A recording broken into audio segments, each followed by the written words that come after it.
softbox. Yeah, it's not working tonight. We had stuff over at the school board meeting, so you won't be talking anymore. Oh, okay. I'm doing everything right here, actually. All right.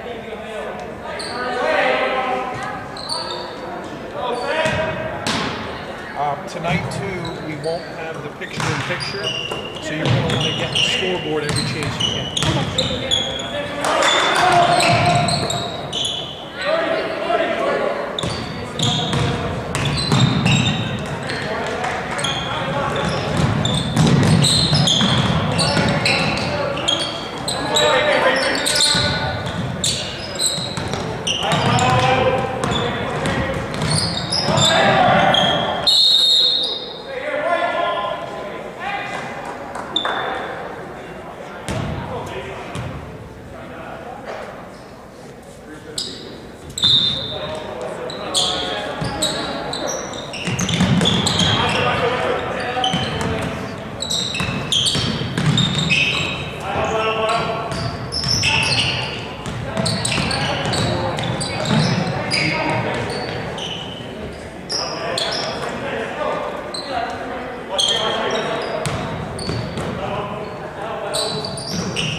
All right, good evening, everybody. Welcome live to MCTV's coverage of boys high school basketball tonight.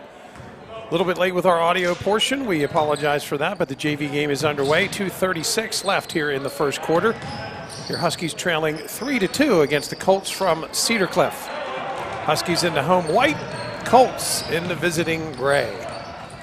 Mifflin County on offense, playing against a man-to-man, it appears to be, from Cedar Cliff. Little pick and roll on the far side. Nice dish underneath. Little power move. One-handed jumper off the mark there by Hartzler.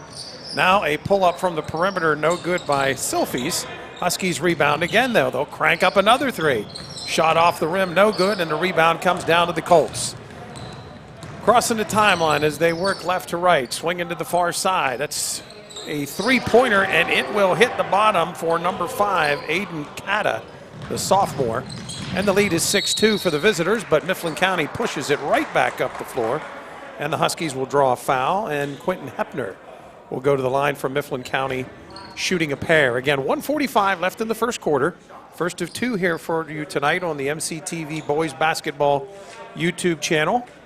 On MCTV tonight, regular television, we are running the Mifflin County School Board meeting. If you're looking for that, here we will bring you live coverage of high school basketball. First shot is up and good for Hepner, the junior, and multiple substitutions coming in for the Huskies. So again, 6-3, our score early in the first quarter here from the Dog Pound. Mifflin County trailing 6-3, but Hepner will try to cut into that lead with his second free throw. And Hepner's shot is off the mark. The defensive board run down by the Colts by Sam Grubb. And back comes Cedar Cliff. Huskies in a 2-3 zone, matching up out top. Swinging far side, now back to the near side to Schultz. Schultz, just a freshman, looking down in the post. Huskies have it defended pretty well. They'll swing perimeter. Mifflin County packing it in. There's a little jump hook shot, no good. And a nice defensive board for the Huskies by Connor Zimmerman. Mifflin County pushes quickly. C.J. Gill kicks back out top. Nice extra pass there. And they'll do it one more time down on the baseline. That time the ball, however, gets loose, and now a scramble, and the Colts come away with it. But good hustle back there for the Huskies by Hepner, and he'll run it down. Mifflin County pushing back on the near side. Nice looking entry pass, but the shot is no good. And a defensive board coming down to Aiden Cannon. So Cannon back with the basketball. Guarded up top by Gill, and his pass is out of bounds, and they'll turn it back over. 48 ticks left here in the first quarter, 6-3. The visitors from Cedar Cliff in front of your Huskies. Varsity action, of course, coming up. Mifflin County and the Colts. Keystone League action as the regular season is coming to a close in the Mid-Penn Keystone. Mifflin County now working across the timeline, but that one's taken and stolen. And a good foul that time, and a nice sportsmanship gesture to help him up off the floor. Alex Klein had the turnover, had no choice but to foul. And he did a nice job committing the foul and to the line, or they're going to call it underneath, so even a better job than I thought. Well, no, he signaled underneath. Actually, it is underneath. Yeah, he's going to stay with that call. I thought that was going to be, and he signaled underneath, so no shot attempt, so a really good foul that time for Klein. And underneath an inbound coming here for the Colts. They'll swing the perimeter, look to go back to the inbounder in the corner. Huskies, nice job extending that zone. Coming near side with it. Colts trying to work a little one-on-one game over here, but good pressure on the perimeter by the Husky guards. They go in the high post now, a little high-low action. Ball run down in the corner, and they're going to take a timeout, Cedar Cliff. And a good idea as Giles ran it down, but the Huskies really scrambling well on defense there. And so Cedar Cliff's going to take a timeout to think things over. As you can see, 16.8 seconds left here in quarter number one. 6-3 is our score in favor of the visitors. Husky JV team playing a lot of kids, rotating kids in and out, getting experience as much as they can. And I like our defense right now. The good matchup 2-3 zone. They're not just sitting back in it. They're out there putting a lot of pressure on Cedar Cliff. And you could see the frustration that time. You could see the frustration that time on the Cedar Cliff coach as he called timeout, as they couldn't really penetrate that inside. So a lot of times people think a zone is taking it easy on defense. Actually, it's the opposite. You've really got to work hard as a group, and Mifflin County doing a nice job here defensively. And now they're going to throw it away. So after the timeout, that does not make the Cedar Cliff coach real happy, as he had a timeout there to try to regroup, and instead they throw it out of bounds. So an inbound for the Huskies on the far side. C.J. Gill and a travel. Good call there by the official. C.J. turned, had a defender right there. Gill playing with a face mask at the moment for the Huskies. I'm not talking about for COVID. I think it looks, oh, he's okay, he's got tape there. I see now, okay. And of course, C.J. wears glasses, so that's why I thought maybe we had some extra protection mask there, but not the case. So the Colts inbound on the far side. We're down to 11 seconds left here in the opening quarter. 8 seconds. Good pressure by the Huskies, trying to not allow a shot. They fiddle and diddle out top. Rogers is going to have it stolen. 2 seconds, 1 second at the buzzer. In and out. Good defensive stance there for your Huskies. And the shot at the buzzer by Eichhorn was no good. So that's the end of one quarter of play here from Mifflin County. Good ball game here out of the chute. Low scoring, but 6-3 is our score after one. Your Mifflin County Huskies taking on Cedar Cliff. We'll be back with more audio coverage for you. You're listening to High School Sports on MCTV.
And welcome back, everybody, live through the Mifflin County Gym. Roger Hurto here for you tonight. Our students are all working for MCTV television tonight, as we have the live coverage of the school board meeting there. So I got called out of retirement, and I am doing the boys game tonight. Glad to have you with us. Huskies with the ball, moving from our right to left. Trailing here 6-3, just underway in the second quarter. And a little scramble in the middle of the paint, and jump ball is called. And the possession arrow will keep it with the Huskies. So Mifflin County will inbound. Klein will trigger the inbound. They'll go with a 4-low set. Up in the high post at Zimmerman. Zimmerman trying to back down the defender. Look to Silfies, the ball knocked away and stolen by the Colts. So Cedar Cliff with the ball and a 3-point lead. Direct entry into the post this time, little turnaround jumper, and that's a nice looking shot there by Justin Hauser. Pretty big freshman right there for the Colts, and he'll get 2, and the lead is 5 for Cedar Cliff. Baseline drive to the bucket, can't quite get it. Nice board and a good second effort. It won't fall, but he is fouled on the play. And so going to the line will be Connor Zimmerman to shoot a pair. So Huskies putting a lot of pressure there, trying to work some backdoor cuts against some pretty steady pressure from Cedar Cliff. And now the lefty for the Huskies. First shot is no good for Zimmerman.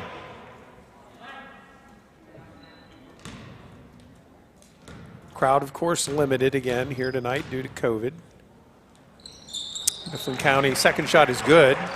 Mifflin County's done a nice job with the protocol for COVID, and knock on wood, the boys and the girls team and the wrestling and swimming teams have all gotten through their season to this point, and let's hope that can continue and they can finish. Cedar Cliff goes inside, a little pull-up jumper, no good, but the big guy is right there for the rebound and the putback. Give Hauser 2 more, and the lead grows to 10-4. Huskies with the ball, needing a bucket here as they work on offense. Silfies goes down inside, and that ball is knocked out of bounds. Last touch by Pennebaker. And wholesale substitutions for the Huskies. 4 in, 4 out. Like the rotation, like the objective of getting a lot of guys in there in the JV team. Basically, everybody is in and out at every substitution. Near side. Huskies with the ball, or excuse me, Colts with the ball. They go down low in the paint to the big guy. He kicks it back out for a 3, Cata's shot will rattle in. Actually, they're going to call it a 2 now. They say the foot was on the line, and the lead is 12-4. Not supposed to get a bounce like that on the road, but he did. Pull-up jumper up and in. Another lefty out there for the Huskies. Number 34, Ryan Hine puts that in, the sophomore. And the lead is cut in half at 12-6. Again, Huskies swarming in that zone. Pull-up jumper on the baseline. That shot is no good, but the rebound and the putback up and in that time for the Colts. And 2 more for Cedar Cliff. Huskies across the timeline on the near side. Again, good pressure on the defensive end. And this time we have a whistle and a foul. And we're going to have a pushing foul that time against Cedar Cliff on Jordan Negley, the sophomore. Ryan Hine will trigger the inbound at half court, and they'll go right in the corner with a decline. Nice little pass, but the shot no good. Good hustle, though, to get the rebound back by Hine. Hine goes high post. They swing now for a 3. Shot is no good. And another nice rebound there by Hine. And that ball will go out of bounds. Last touch by Hine. Hine, not the biggest kid out there, but playing big on the boards, as he got the Huskies a second and third attempt that time. Unfortunately, no bucket. And back with the ball come the Colts, leading 14-6 here in the second quarter. This is JV action, and now a little power move to the bucket, and really nice strong move by Joperin Giles, a sophomore. And the lead is at 10. Huskies trying to work it in for a basket. Far side, now they'll come near side to Hine. Hine back out top. Huskies pretty good spacing here, trying to keep the floor spread, looking for back doors as Cedar Cliff is really putting the pressure on. Little fadeaway on the jumper. Actually, a nice little pass. We'll call it an assist. And the bucket for Jonathan Hartzler. So the sophomore off glass looking good. And it's 16-8. Visitors in front of your Huskies at the moment. Again, still that 2-3 zone. This time a wide open 3 for Hine is no good. Or excuse me, not Hine. That was Jack Rogers for Cedar Cliff. And the Huskies back with the ball. Hartzler in the high post, comes near side to Gill. Gill looking to the baseline, now decides to reverse it back out top. And now they'll swing to the far corner. Hine dribbling the baseline, thinks better of it, goes to Hartzler in the high post, and that's knocked out of bounds. Last touch by the Colts. Jordan Negley, and again, substitutions for the Huskies. 3 minutes, 12 seconds left in the first half. 16-8 in favor of Cedar Cliff at the moment. And Gill will inbound on the far side. Tries to go in the low post, ball knocked away and stolen, and here come the Colts. It's a 2-on-1 all the way to the bucket, and we're going to call a charge. We'll take that one. He was trying to get in position. You could certainly argue that one, but the Huskies will take the call. As nice job of not reaching with the hands, getting the foul call. Ref is hearing a little bit from the visiting coach on his way back down the floor. With 3:07 left in the first half. Huskies back with the ball, trailing by 8. Eichhorn with the ball, comes near side with it. Boy, that's a lot of pressure, begging for a foul, and finally there is a whistle. As the foul is called on number 34, Jack Rogers. Rogers got his money worth, I can tell you that. And the Huskies will inbound in front of us here. Pennebaker will inbound the ball at midcourt. 2:59 left in the second quarter, 16-8.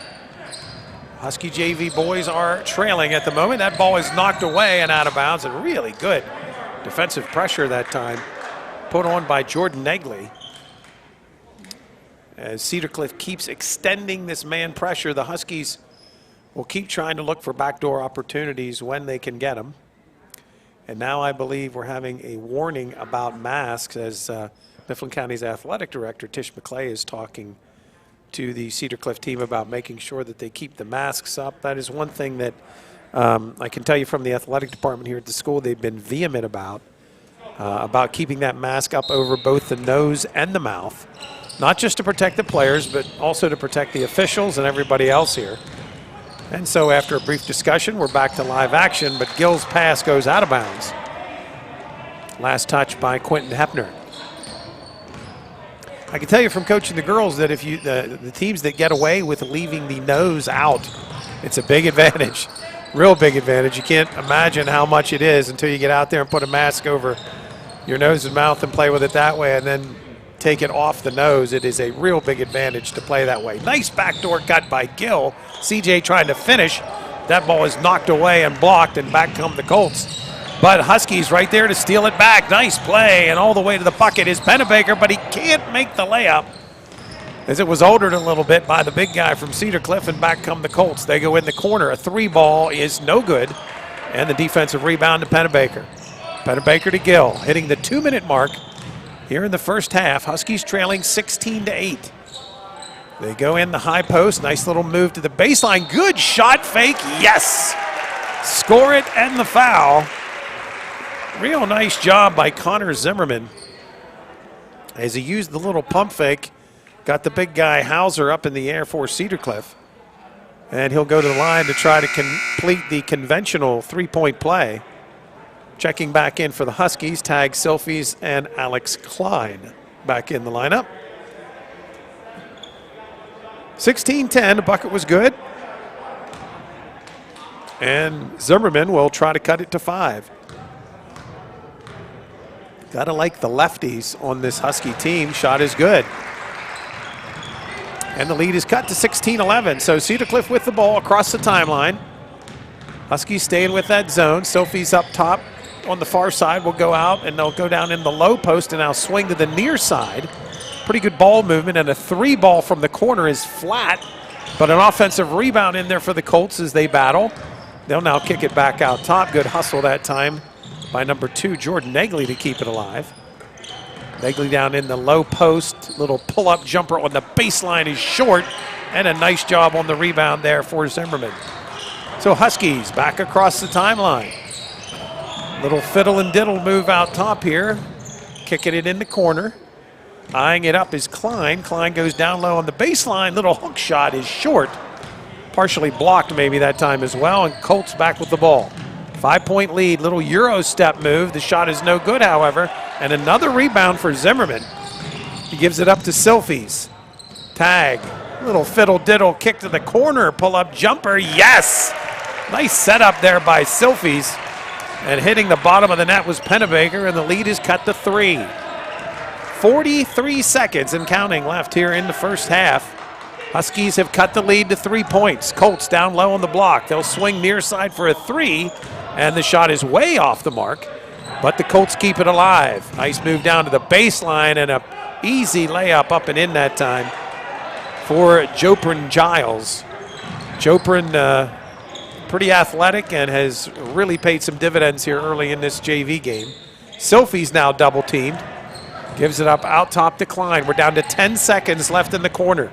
Near side, 3-ball. No good, and the battle for the rebound, it'll stay with the Huskies. So Mifflin County will have an inbound play here with 5.7 seconds left, trailing 18-13. They lob it out top. Zimmerman right there, shot no good, but an offensive rebound. At the buzzer, he throws it up, and it's no good. So good second effort there by Landon Eichhorn, but he couldn't get the shot to go.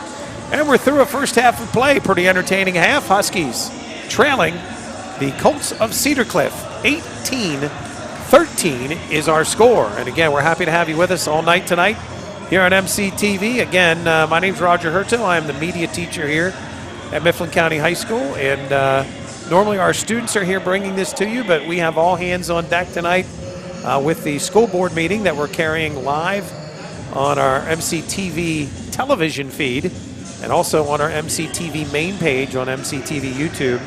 Of course, our boys game tonight only being streamed this evening on the MCTV YouTube channel for boys basketball. So again, we're at the half here of the JV game. We will have the varsity game, of course, to follow, as the Huskies will be playing the Colts for the second time this season. Colts got the better of it the first time around in pretty convincing fashion. So we'll see what Mifflin County can do here the second time as they welcome Cedar Cliff back in here to the Husky Gym. All right, folks, we're going to take a break here, pause for some messages. Again, we are MCTV, your local government ed channel. And again, very happy to have you with us tonight watching live coverage of boys high school basketball. We'll be back with more. Again, it's halftime, 18-13. Colts in front. More high school sports on MCTV right after this. Some of those traditional things that we hold in our hearts is things that we learned and were important to us later on in life. You know, the elimination of recess, for example. You know, students are still getting a half an hour of recess here in Mifflin County. We're still teaching handwriting. We're still teaching penmanship. Those are still important life aspects. We're still doing those things. And we're doing more.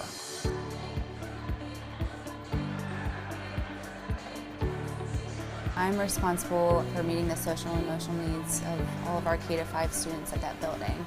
We differentiate in Mifflin County for sure. We try to meet the children's needs at where they are. So we know that in order for students to be successful academically, they need to feel supported and heard. When they start to learn and just seeing the light bulb turn on, you can see it in their faces. They get big, huge smiles on their faces because they're so excited that they're learning. It's just an awesome thing.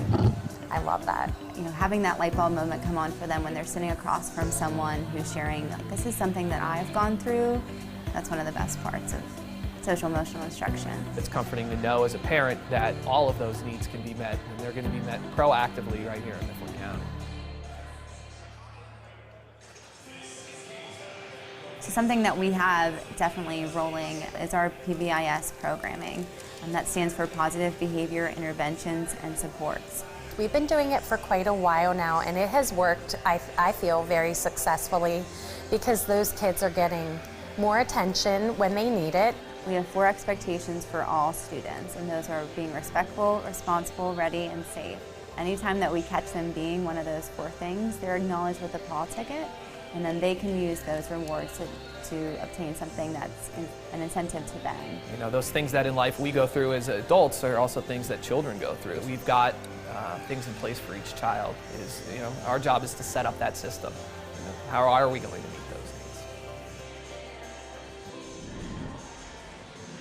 needs? Since I've been teaching kindergarten, the classroom has changed tremendously when it comes to technology, especially. We have smart boards. We have one in every classroom in Mifflin County, so that's an awesome thing.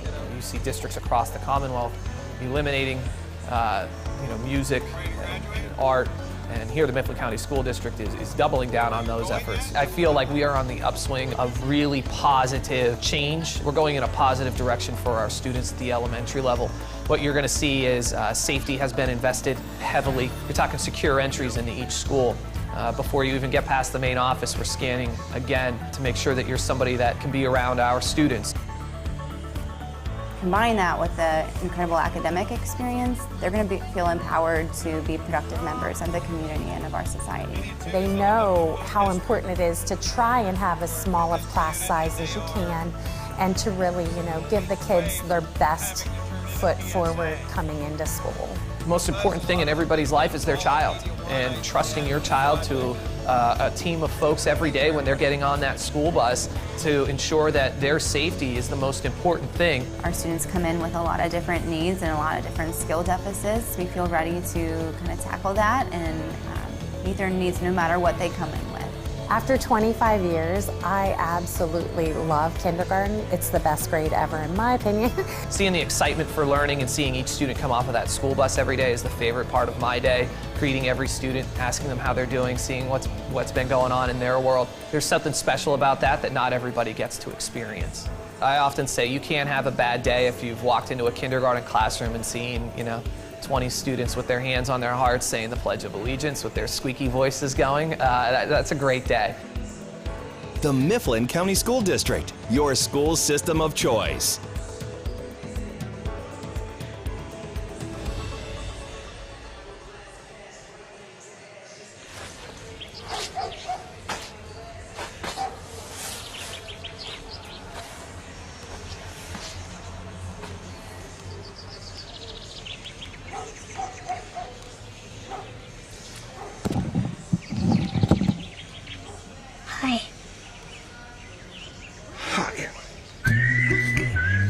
Patience. Pass it on. A message from the Foundation for a Better Life. Where's Tommy? I thought he was with you. No. Jack. Tommy? Go get him.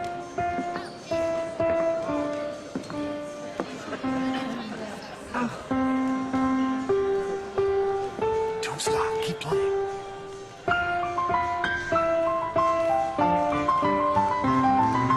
Here we go. Here's the fun part.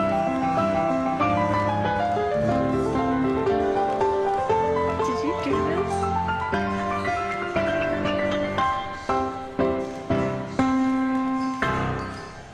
Great job. Encouragement. Pass it on. Dear Mrs. Crandall, it's easy to get so busy we can forget there are others who need our help. Some people have eyes to see, a friend in need of help. Let's work on your reading, okay? Some people have ears to hear. The umpire said you're safe. The end. Good job, Max. Thanks. Vanessa, you're next. They show us how much they care with quiet At the seashore, you can learn about the tides. Through the treasures the sea throws on the beach. You will see a land of constant change. I'm really proud of you. Mama! By taking the time to help my daughter read, you've become her hero. And mine. Make a difference. Pass it on. A message from the Foundation for a Better Life.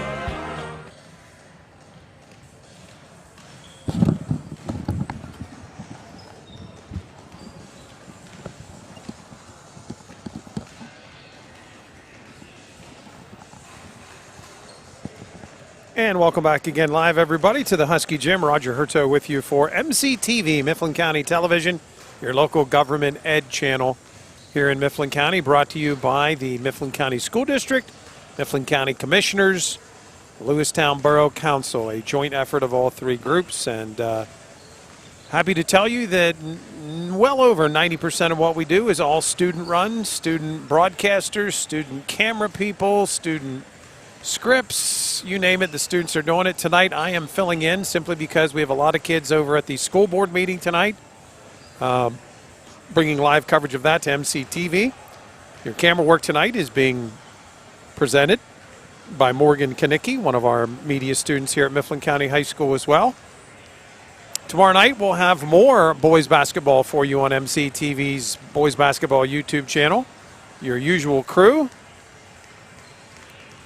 Tristan Yoder, along with Trent Shade, will be with us to bring you the play-by-play action as our Husky boys take on Hershey tomorrow night. That's right back here at the Mifflin County Gym.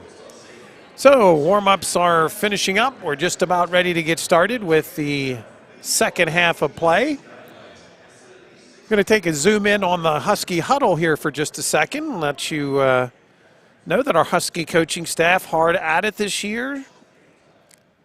Bob Seeley, of course, is the head coach of the Husky boys, but his assistants you're seeing right there, Robert Sauerwein and Tona Williams on the staff here helping with the basketball team here at Mifflin County. So the Husky starting five heading back out there. Clock is reset and we're ready to go here with the third quarter of play. Your Huskies trailing 18-13.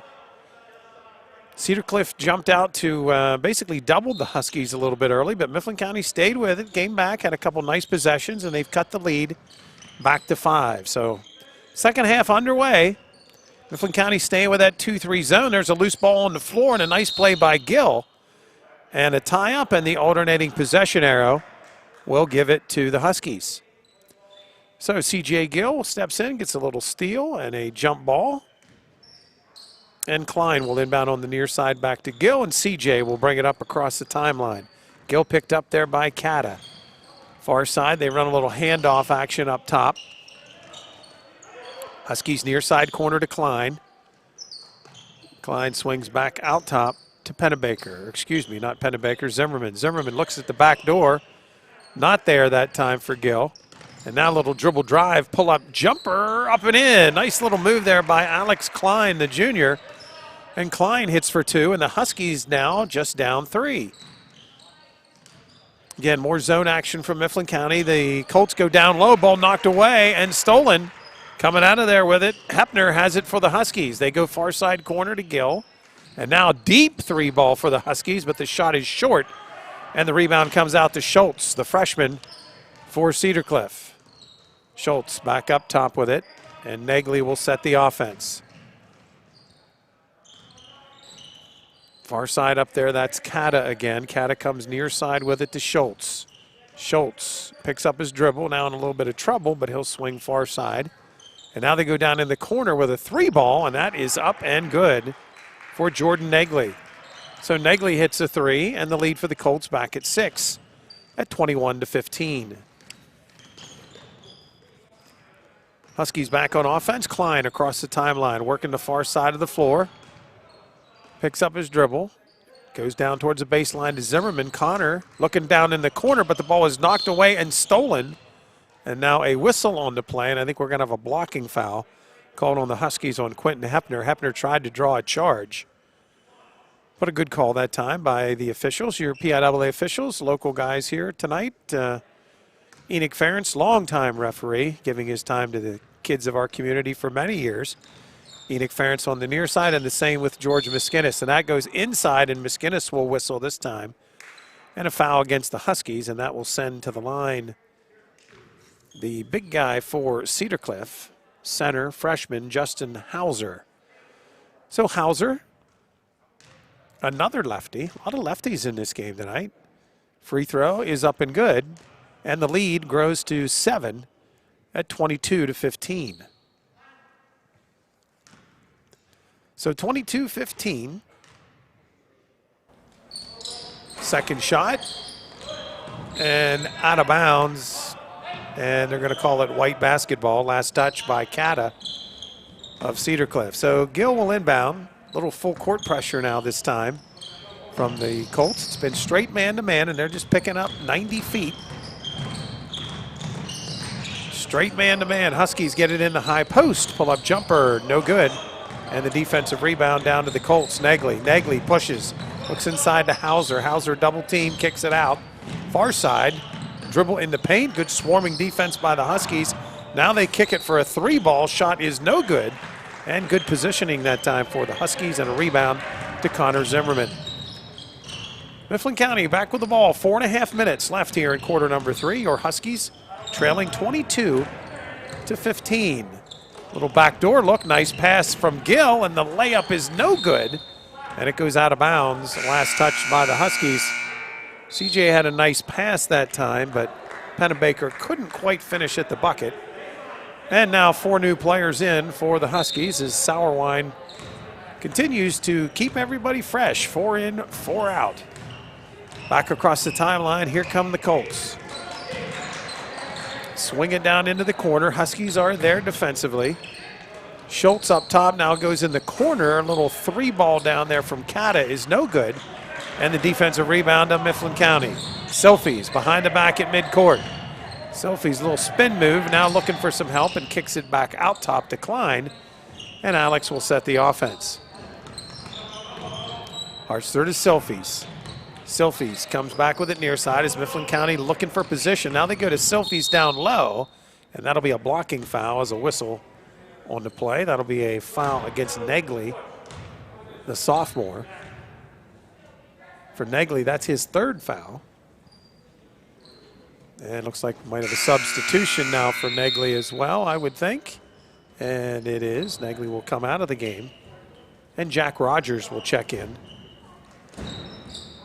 for Garrett Kelly, the head coach of the Colts. Inbound play here for the Huskies. They go in the corner with it. Hine out top to Eichhorn. Eichhorn, little move in the lane, won't fall. They battle for the rebound, and it's going to stay at this end. It's a good second effort by the Huskies. They'll have another inbound play. Ryan Hine will trigger the inbound for Mifflin County. out of a box, a little diagonal screen. They go into corner to Klein. Klein dribbles on the baseline, little step back move. The shot no good, however. And the defensive board pulled down by Hauser. Colts back on the move. Again, 2-3 zone throughout so far for Mifflin County. We're approaching 3 minutes here in the third quarter. Huskies trailing 22-15. Cata out top. Hine there for Mifflin County. He goes far side to Grubb. Grubb back out top with it to Rogers. Rogers working against Silfies. Little skip pass out top. Now they penetrate and they'll kick for a three, and that three ball is no good. And the defensive rebound run down by the Huskies. Mifflin County trying to push it, but that time the ball knocked away and Hine couldn't handle it, and back come the Colts. Little penetration, Huskies swarm, they kick it back out. Now they'll go to Hauser underneath. Hauser can't get the shot off. Now they kick deep for a three, and a nice bounce that time for Rogers. Again, the visitors are not supposed to get bounces like that, but Rogers got one there, and now the Huskies trying to push it back up, throw it away. So a turnover for Mifflin County. Substitutions now for the Huskies, as Zimmerman and Hepner will check back in. Any timeout being taken by JV head coach Robert Sauerwein. So the Huskies, who were back within 5 there, now see the lead back at 10, as it's 25-15 with 2:24 left here in quarter number 3.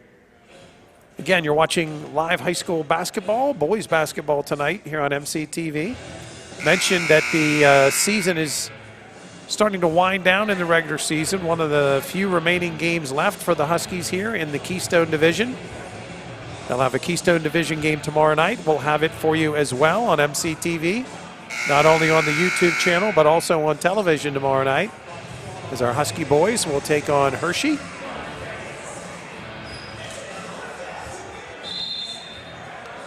And after the timeout, we're set to inbound. Cedar Cliff with the ball and a 10-point lead.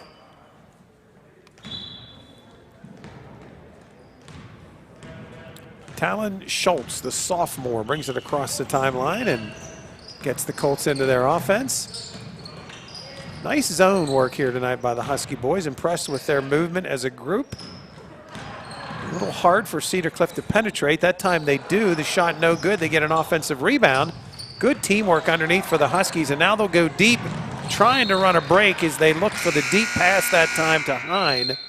And unfortunately, they couldn't connect, and they'll turn it over. So a couple of turnovers here, but turnovers of aggression. Mifflin County looking to run the last couple times. Unfortunately, they couldn't connect. And so the ball will go back to the Colts. Under 2 minutes now to play here in quarter number 3. Rogers with the ball, skip pass to the far side, last touch by Gill. So CJ deflects it out of bounds, and it'll belong to the Colts again. Was mentioning the last time when the Huskies got that steal, this really nice zone work. A good zone looks like a man, and that's almost what it looks like for the Huskies, as they have really moved well. That time a jumper's no good, but they get the offensive rebound and a whistle. And the foul is going to go against Gill. That'll be his first of the ball game. And an inbound for the Colts. They try to hit the big guy diving down the lane. Nothing there, as the Huskies had that bottled up. Now a little high-low pass is taken and stolen by Eichhorn, and back come the Huskies. Silfies runs into a crowd looking for a whistle there, but the whistles remain silent. Silfies a little upset with that. But no whistle, no foul, and the ball goes back to the Colts. Had the pleasure of coaching Tag Silfi's older sister, Fern, when she was a Lady Husky here. Tag just as fiery and competitive as Fern was as well. Really, you can see both of them just love to play basketball. Silfi's trying to guard that time, but a little float shot, no good, and skying for the rebound is Zimmerman. Huskies back with the ball. We have 1 minute now to play in the third quarter. They're trailing by 10. They try to chip away, and that time a whistle and a foul. will go against the Colts. Aiden Cata, the sophomore, is whistled. That's his first foul of the ball game. And the Huskies will inbound. Game moving along pretty quick here. Again, this is JV action. Varsity will follow. Here on MCTV. Inbound in the corner. They bring it back out top to Gill. Gill comes near side to Eichhorn. Eichhorn trying to work one-on-one, has that ball knocked away, and now gives it up to Zimmerman. Zimmerman back to Gill. Gill gets in the paint, kicks in the corner. Little dribble drive, but nothing there. They'll swing it back near side. Nice patience here as the Huskies try to chip inside, and now they'll take a three. That shot is short, but an offensive rebound. The putback up and in. Nice little spin move by the freshman, Landon Eichhorn. And the lead is cut to 8. It's 25-17. Double team action there for the Huskies. Ball deflected, but they swing to the near side to the Colts, and a wide open three is up and good. Talon Schultz, the freshman, puts it through, and the lead grows to 11. Mifflin County goes inside, ball knocked away, deflected, but it's going to stay with the Huskies. Last touch by Schultz of Cedar Cliff with 2.3 seconds left. So the Huskies will try to draw something up here with 2 seconds left. Little lob play inside, up and in, and beautifully executed. Really nice pass, and the putback up and in by Connor Zimmerman. So really impressive finish there. Quarter number 3 for the Huskies. 28-19 is our score. Mifflin County trailing here with 7 minutes of basketball left. And then again, of course, the varsity game will follow live right here on MCTV. Tomorrow, as I mentioned, more boys basketball for you. Huskies and Hershey. Saturday on MCTV, not on the television end, but on the stream end, we will have junior high wrestling for you. Freshman wrestling, I guess I should say. But we'll have 3 matches. The Huskies hosting a quad match right here at the Husky Gym. And we'll have action starting Saturday morning at 10 a.m. Huskies have 3 opponents coming in. We'll have matches at 10, 11:30, and 1. And they will all be on the MCTV Wrestling channel. So we hope you'll tune in Saturday morning for junior high wrestling. Our stream coverage, by the way, I want to thank everybody who sent us such nice emails and letters and phone calls we received commending the kids on what they've done, and I am really proud of the kids. They've done a nice job with our coverage.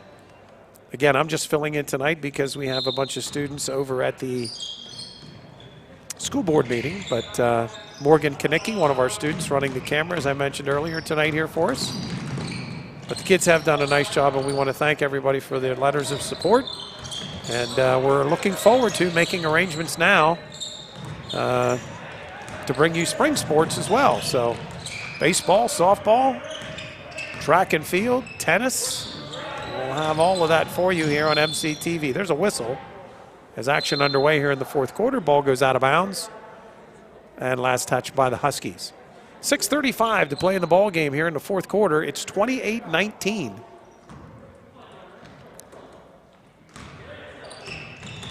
Ball inbounded. And here come the Colts. They skip to the far side. Pull-up jumper in the lane, no good, but contact and a whistle. And a nice job of drawing the foul that time by Sam Grubb. Husky foul called on Eli Pennebaker. And that will put Grubb at the line. That's the first on Pennebaker, 4th on the Huskies. And Grubb at the line for the Colts. First free throw is up and good. Lead back to 10 here now in favor of the visitors from Cedar Cliff. Grubb, second free throw is up and good. So they've equaled their largest lead, I believe, right now at 11 points. It's 30-19 in favor of the visitors. C.J. Gill with the ball, double teamed up front, gives it up top to Zimmerman. Zimmerman far side to Hepner. Hepner back to Gill. Gill goes into high post. Connor Zimmerman surveys the field. Little dribble drive. It's Gill. Gill gives it back out to Hepner. Hepner kicks near side, little 3-ball, no good by Pennebaker. Gets the ball back and scores. Good second effort and hustle by Eli Pennebaker. And the lead back to 9. So 5:50 to play, lots of time left. And that time, a little hand check is called. Pennebaker whistled for the foul. And an inbound on the near side for the Colts. Cedar Cliff inbounding, leading 30-21 here in quarter number 4. Up top, the Colts go in the far side. Huskies still staying in that zone, trying to get a little more aggressive in it, and now they get a steal. And that should have been a foul, and it is. A little late whistle, but we got it. Good steal that time for the Huskies by number 24, Quentin Hepner. And then a reach-in foul called against Hauser, the freshman for Cedar Cliff. And substitution now for the Colts, and Hauser will leave the floor. And coming back in is Joprin Giles, who really had a good first half when he was in there for the Colts. Got quite a few buckets in the paint. And Huskies back with the ball. They bring it across the timeline. 5.5 minutes to play, trying to chip into this 9-point lead. And Gill turns it over and then reaches in and commits the foul. Good foul by Gill, though, because it was going to be a breakaway layup. And CJ just reached over and committed the foul. So unfortunately a turnover, but no points out of it. And the ball inbounded in front of us by the Colts. And now a wide open 3, and it's up and in. A little breakdown defensively that time. Aiden Cattle was left wide open, and now the largest lead is at 12 for the Colts. And now a whistle, and Joprin is whistled for a foul at midcourt.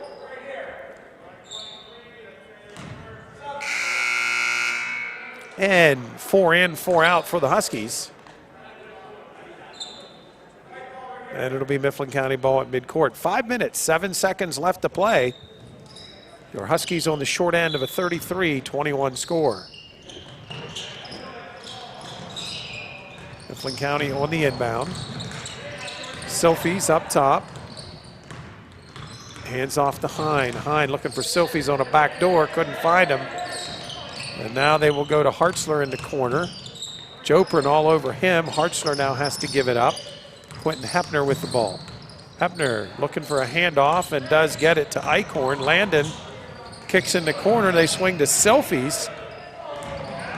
Silfies a little no-look pass, and first there was a foul, however, called, and a hand check against Cedar Cliff. That'll be Negley with the reach-in foul. That's his 4th. And so the Colts have a couple players in some foul trouble. Negley with 4. Huskies will inbound. Again, still trailing by 12. And nice pressure that time, and the Huskies will turn it over. Real good work in the man-to-man that time, fighting through screens by Cedar Cliff, and the Huskies could not get it in.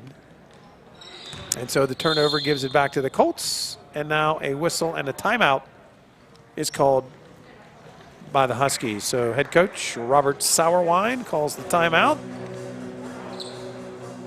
There you see your score, a 12-point deficit for the Huskies.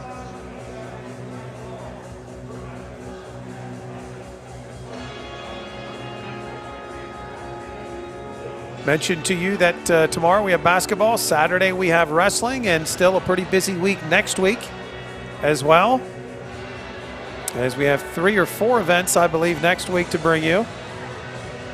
The basketball end of the slate, since it's basketball here tonight, just to give you an idea, we have basically 2 more weeks left to go. I think our last basketball broadcast will be not this coming Friday, but next Friday.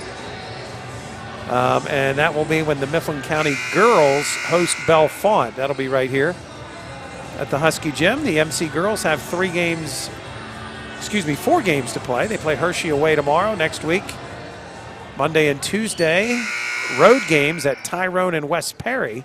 And then they'll wrap up the schedule next Friday here at home with Bellefonte. After the timeout, Cedar Cliff will inbound, and good pressure by the Huskies, and Cedar Cliff, and now a foul.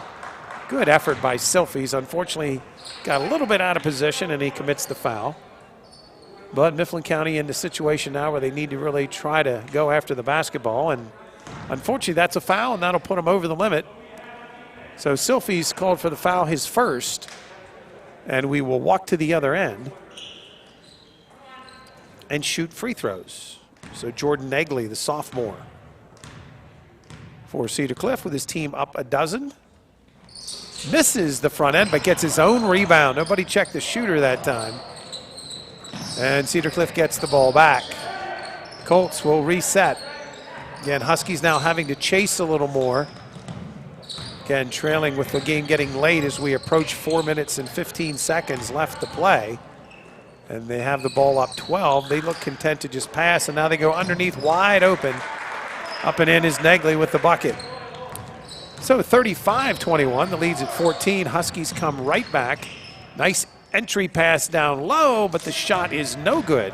As that time, Hartzler couldn't connect. And back come the Colts leading by 14. Nice pass inside and off the glass, up and in is Joprin Giles. Huskies back on offense, trying to dribble inside, but double teamed, and now a whistle and a jump ball is the call. And the alternating possession arrow will give it to the Colts. For the Huskies, Gill and Pennebaker check back into the lineup. And some full court pressure now for Mifflin County as they're down 16. They're going to need to try to run and jump here a little bit, and now a whistle and a foul. And that foul will go on Hepner, and we'll walk to the other end and shoot a 1-on-1 again. So Cedar Cliff heading back to the foul line. This time it'll be the sophomore, Aiden Cata, who will shoot free throws.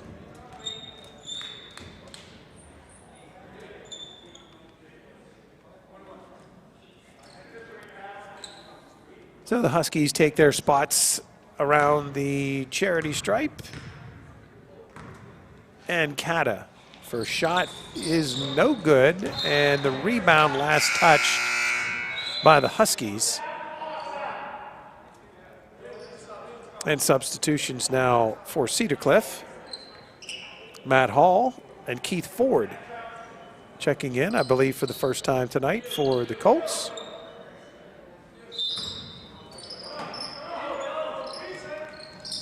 Inbound play here for Cedar Cliff. They'll take it out top. Silfi's defending there for the Huskies, and now Gill will double team. And we're going to have a whistle again and another foul. And we will shoot once again as they're in the bonus. And from here on out, it'll actually be the double bonus.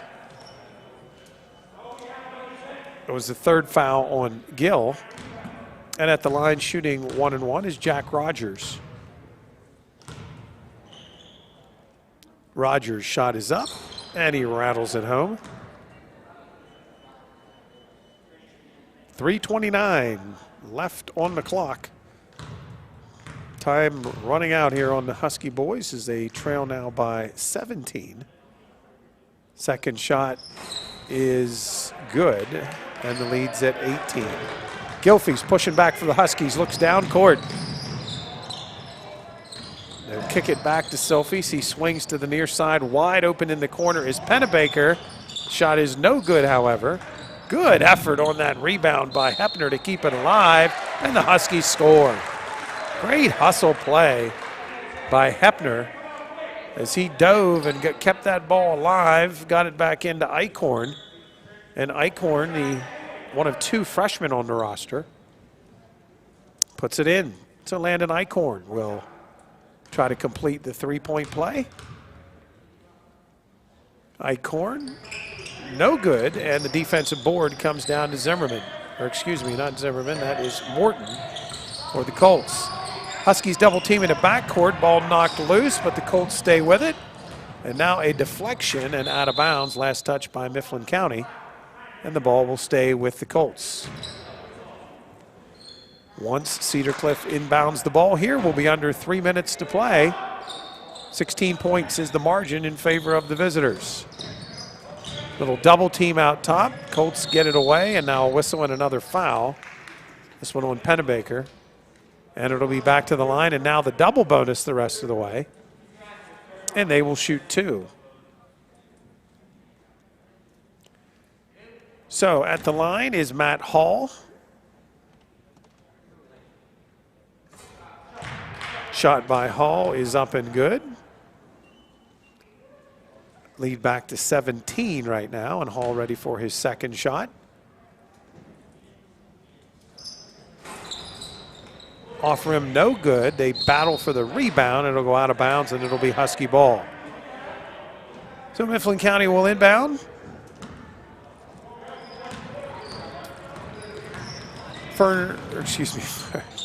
Not Fern, this is Fern's brother. Tag coming across midcourt.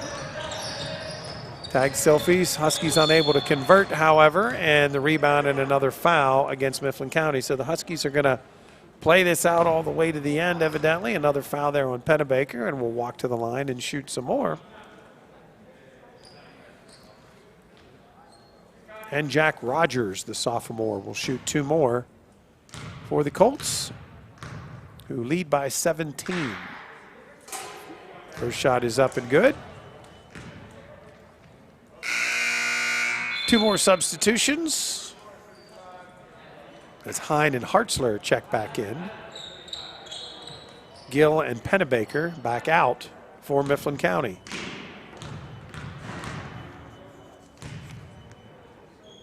Ryan Hine misses, but the rebound controlled for the Huskies by Hartzler.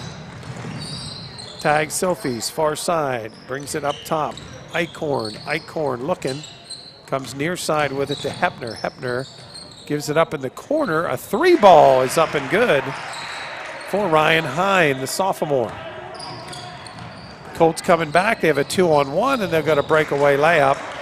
Mifflin County again in desperation mode, trying to trap, and that time Cedar Cliff got the wide open layup, and now the Huskies throw it away on the far side as they were trying to push it up the court.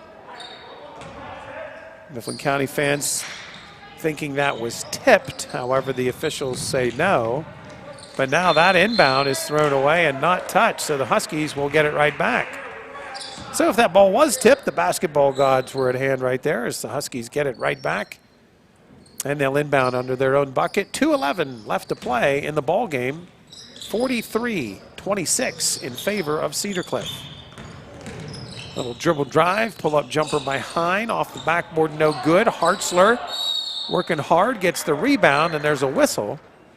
And that should put Hartzler to the line, shooting free throws for the Huskies.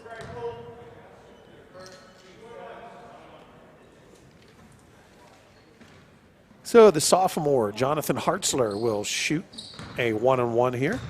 2:04 left to play in the ball game. Hartzler, short, but an offensive rebound. And Mifflin County back with the ball. Hine, entry pass to Hartzler. Hartzler, a little power move, trying to step through, and a whistle and another foul. And good work by John Hartzler. He'll go back and shoot another one at the line. He'll have another. Well, I think this will actually be 2. Yes, it will be. They called it in the act of shooting, so a 2-shot foul. So Hartzler will shoot a pair with 1:51 left to play. First shot by Hartzler, rattles and no good. Again, varsity basketball to follow here. Second shot by Hartzler, also no good. And the rebound controlled by the Colts. Full court pressure now as the Huskies trap, and a steal. Good hustle there by Eichhorn. Mifflin County pushing down. Oh, and a big collision on the baseline right there. Shot fake, got the defender up in the air, but then he paid the price. It was hit pretty hard that time was Hepner. But the Husky junior will be at the line, shooting 2. So Quentin Hepner will shoot 2. Minute 33 left. Again, 43-26 our score. Foul shot is up and good for Hepner.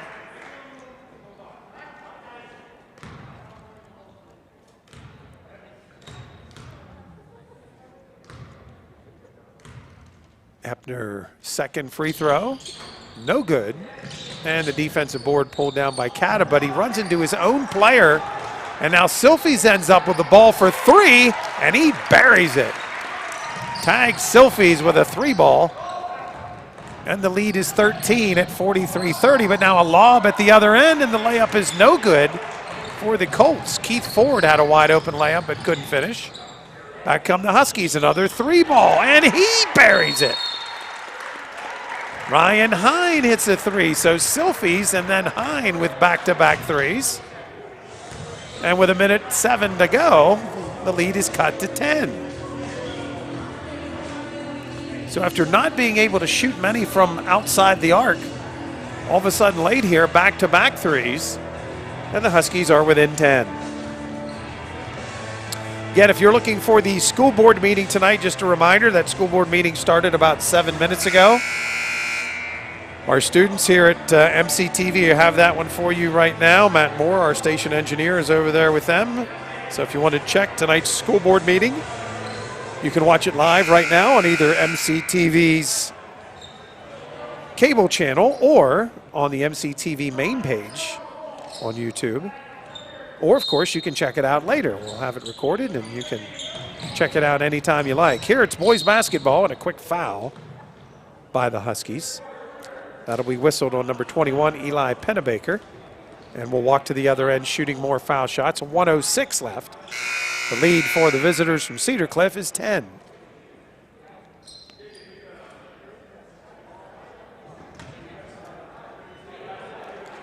So at the line, number 34, Jack Rogers.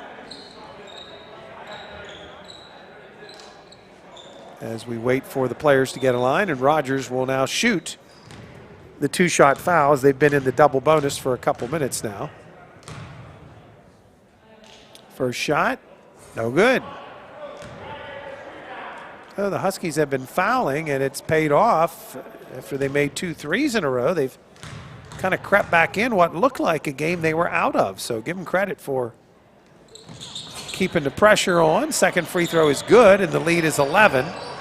Mifflin County pushes it right back down the floor.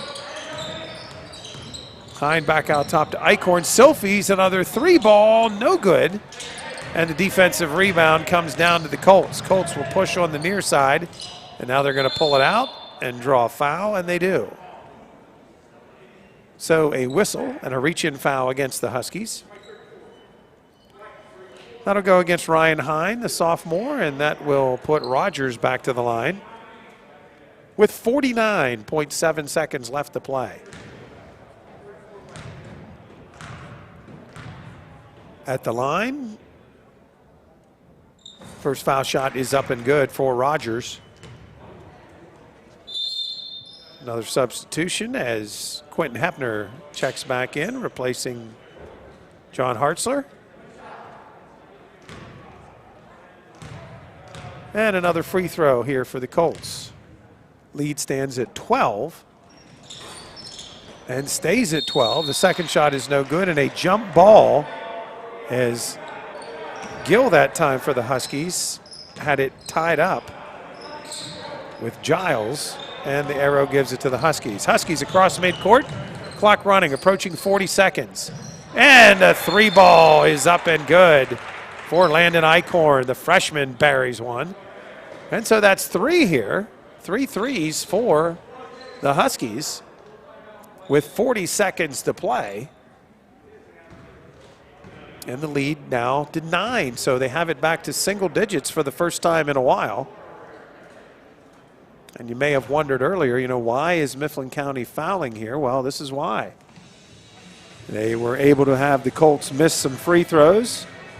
They got hot themselves, hit a couple of threes, and here we are with a 9-point game with 40 ticks left.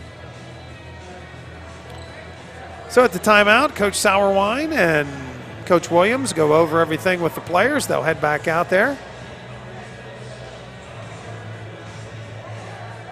Again, varsity basketball coming your way next. Colts and the Husky varsity teams hooking up here at the Husky Gym. Mifflin County will pick up full court man-to-man. Cata will trigger the inbound for Cedar Cliff, and the ball's knocked away and stolen. Gill with the basketball.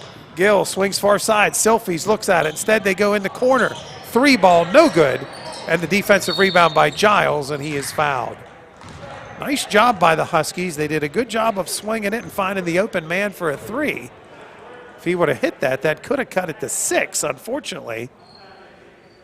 The ball ended up in the lap of Giles, who was fouled, so Joper and Giles will walk to the other end and shoot 2 more foul shots. Giles, another lefty, misses the front end. So this missed free throw epidemic is catching on here for the Colts. See if they miss another one. And they do. Defensive rebound for the Huskies. Hine with the ball, gives it up to Eichhorn. Eichhorn to Gill. Need a quick shot here from somebody. Eichhorn, dribble drive, no good, and the defensive rebound comes down to the Colts. And that, for all intents and purposes, is going to do it as the Huskies decide to not foul, and they'll just dribble it out, and that's going to be the ball game. Our final score tonight of the JV contest goes to the visitors from Cedar Cliff. There's your buzzer, 45-36, a 9-point win for the Colts. And again, we'll have varsity action coming your way next right here on MCTV. Again, MCTV is your local government ed channel run by the students of Mifflin County, funded in part by the Mifflin County School District, by the Mifflin County Commissioners, and by Lewistown Borough. So all of those folks deserve a lot of thanks for helping you have MCTV on the air, helping you bring you coverage, especially during this pandemic, of as many of the local sports that we can and government meetings. And as I mentioned, a school board meeting is on regular MCTV now as we speak. So the varsity teams are taken to the floor. They'll start warming up. It's going to be about 15 minutes or so, right around 7 o'clock when we start action. We'll keep our cameras running for you live on the stream. I'm going to step away from the microphone here for a little bit, but don't worry, you won't miss any of the action. We're going to take a little break here for just a second as well to hear from some of the people who help make MCTV possible, and then we'll be back with more coverage. You're listening to live coverage of high school basketball right here on MCTV. We'll be right back.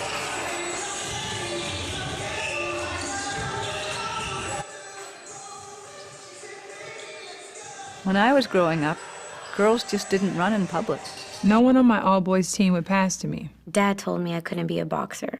He said I was too small. There was a guy who tried to spit on me and then push me out of his way. There comes a point where you have to be sure of yourself. People aren't used to women being so passionate. It scares them. One day, I just said it doesn't matter what other people think. I'm a fashion model who can dunk. I'm a girl. That doesn't mean I have to wear a skirt. Doesn't mean I can't get all fired up.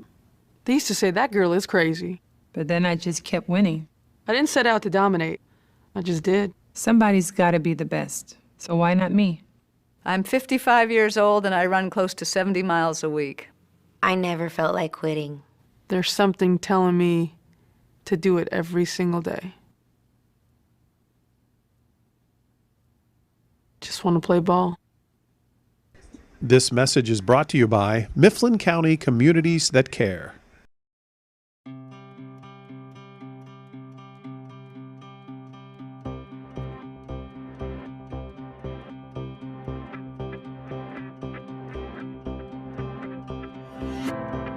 The AP offerings at Mifflin County School District, predominantly at Mifflin County High School, have expanded quite a bit. That's because of the addition of Alpha. The Alpha program is our version of an online offering.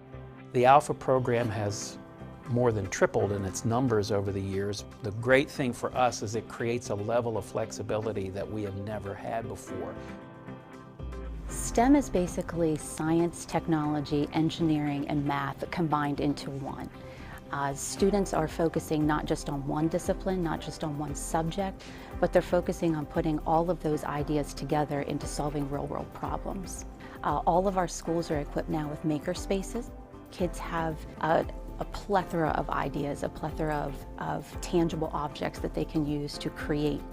Makerspace, which is the quote work environment, if you will, for our STEM initiative. It's kind of STEM central. The students are in charge of the projects themselves and how they're going to develop them. Good morning, Huskies. We hope you enjoyed your 4-day weekend. I know I did. I could barely wake up this morning.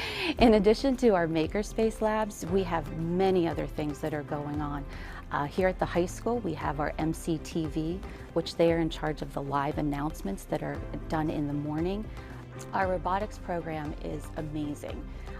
We are doing robotics projects in elementaries all the way up through the high school level. Our high school level actually has some competition involved into their robotics program, and they're doing underwater challenges. They are working with our YMCA, and they are using robots to compete with other schools. We have jazz bands, we have brass ensembles, we have wood ensembles, we have a marching band, we have a concert band. Those kids have competed in band competitions all across the state. The concept is that music is something that you can do and enjoy for a lifetime. You know, there really are a lot of opportunities available to students in Mifflin County right here at the Academy. We have 11 different programs that we offer, everything from electrical installation to precision machining to our new mechatronics program, which deals with electromechanical technology. We've got our medical science program, our culinary arts, our agriculture, the list goes on and on and on. And our testing scores are at an all-time high right now, 17th out of 101 technical schools in the state of Pennsylvania. So as you can clearly see, teachers, faculty, and staff are working very hard to make the Mifflin County School District your school district of choice. You don't need to go somewhere else. We can meet all of your needs here.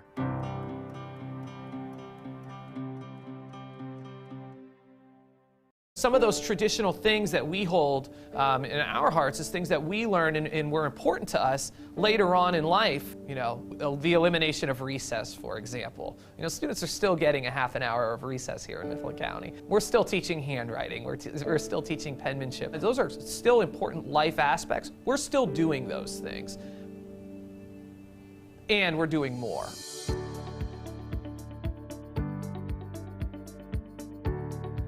I'm responsible for meeting the social and emotional needs of all of our K-5 students at that building. We differentiate in Mifflin County for sure. We try to meet the children's needs at where they are. So we know that in order for students to be successful academically, they need to feel supported and heard. When they start to learn and just seeing the light bulb turn on, you can see it in their faces. They get big, huge smiles on their faces because they're so excited that they're learning. It's just an awesome thing. I love that. You know, having that light bulb moment come on for them when they're sitting across from someone who's sharing, like, this is something that I've gone through, that's one of the best parts of social emotional instruction. It's comforting to know as a parent that all of those needs can be met, and they're going to be met proactively right here in Mifflin County. So something that we have definitely rolling is our PBIS programming. That stands for Positive Behavior Interventions and Supports.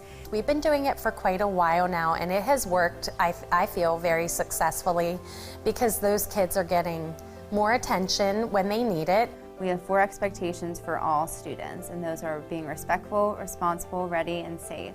Anytime that we catch them being one of those 4 things, they're acknowledged with a paw ticket, and then they can use those rewards to obtain something that's an incentive to them. You know, those things that in life we go through as adults are also things that children go through. We've got things in place for each child. You know, our job is to set up that system. You know, how are we going to meet those needs?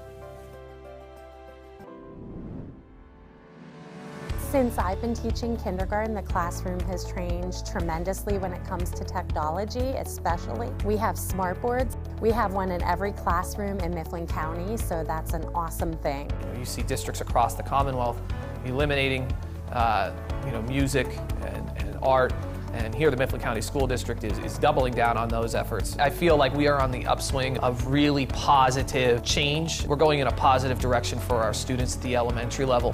What you're going to see is safety has been invested heavily. You're talking secure entries into each school. Before you even get past the main office, we're scanning again to make sure that you're somebody that can be around our students. Combine that with the incredible academic experience, they're going to feel empowered to be productive members of the community and of our society. They know how important it is to try and have as small of class size as you can and to really, give the kids their best foot forward coming into school. The most important thing in everybody's life is their child, and trusting your child to a team of folks every day when they're getting on that school bus to ensure that their safety is the most important thing. Our students come in with a lot of different needs and a lot of different skill deficits. We feel ready to kind of tackle that and meet their needs no matter what they come in with. After 25 years, I absolutely love kindergarten. It's the best grade ever, in my opinion. Seeing the excitement for learning and seeing each student come off of that school bus every day is the favorite part of my day. Greeting every student, asking them how they're doing, seeing what's been going on in their world. There's something special about that not everybody gets to experience. I often say you can't have a bad day if you've walked into a kindergarten classroom and seen, 20 students with their hands on their hearts saying the Pledge of Allegiance with their squeaky voices going. That's a great day. The Mifflin County School District, your school system of choice.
Welcome back again, everybody, live to the Husky Gym. Roger Hurto here for MCTV. We are between games, getting ready to bring you live coverage of the varsity boys game between Cedar Cliff and your Mifflin County Huskies. Cedar Cliff winning the JV game, which finished up a few minutes ago. About 3 minutes or so away from the introductions and starting lineups for tonight's boys game. First time these two teams met. Pretty convincing win for the Colts. We'll see how the Huskies do the second time around. Talking with head coach Bob Seeley a little bit before the game tonight. Seems pretty happy with where the kids are right now. They know they've had an uphill fight most of the season, but have picked up a couple of big wins for them, and we'll be anxious to see how they fare tonight against a pretty tough opponent here in Cedar Cliff. The Colts come in, I believe, with a record somewhere around 8-3. They actually were undefeated earlier in the season and ended up losing 3 of their last 4, but to some of the better teams in the league.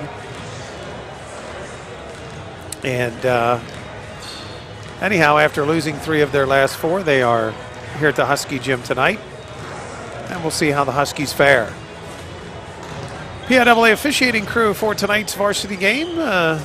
Really good trio from our local chapter. Dave Prey, John Thompson, and Steve Sear all have done PIAA state playoff games. Some of them have been all the way to the finals in Hershey. So really do want to commend our local officials in all sports, wrestling, basketball, everything. Especially with this pandemic, they've been required to wear masks, yet they still have given of their time, come out, and done these games. I can tell you our chapter locally here is hurting for officials. The numbers are down, and some of the guys unfortunately couldn't go this year simply because of the virus. So we really do want to thank our local PIAA officials for everything that they have done for us throughout this season and trying to get us through it. So we're going to have the starting lineups here in a few minutes. We're going to take a break, let you hear from a couple of folks who help support MCTV, and when we come back, we'll have starting lineups for you and get ready for high school basketball. Again, thanks for watching. You're listening to live coverage of boys high school basketball here on MCTV. Steroids can really damage your body. They can cause tendons to tear and bones to stop growing, damage kidneys, destroy the liver, even cause heart attacks and strokes. Not to mention something else they can do to a guy's body. Find out more about the dangers of using steroids. Visit drugfree.org.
Sports are great for a kid's body. Steroids aren't. They can ruin tendons in legs and arms. Steroids can stunt bone growth and increase the chances of liver cancer, heart attack, and stroke. Steroids don't make great athletes. They destroy them. Talk to your kids. Need help? Get help. Visit drugfree.org.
Welcome back, everybody, live to the Husky Gym. Roger Herto with you tonight for live boys high school basketball here on MCTV. Starting lineups just getting finished being introduced by PA announcer Craig Johnson here at the Dog Pound. Huskies ready to take on the Colts of Cedar Cliff in boys high school basketball.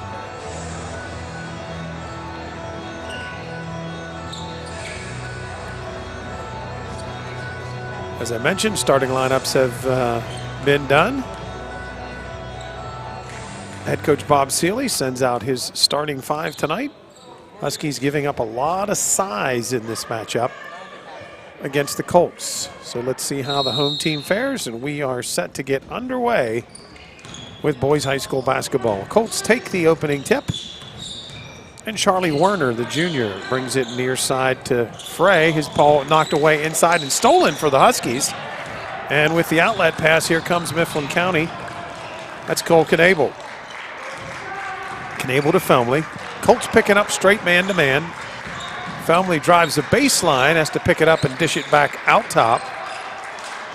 Shoemaker had it to Knable. Back to Felmley. Now they come near side to Owen Wise. Owen Wise swings this way. Huskies very patient here on the offensive end. And that time the pass knocked away and stolen. And a whistle and a reach-in foul will go against the Huskies. That time Cole Knable whistled for the foul. And so the Colts will inbound in front of us here. 7:20 left in the first quarter, no score. Cedar Cliff and Mifflin County in boys high school basketball. Colts on the far side, they go down in the short corner with it and now swing it all the way back around the horn.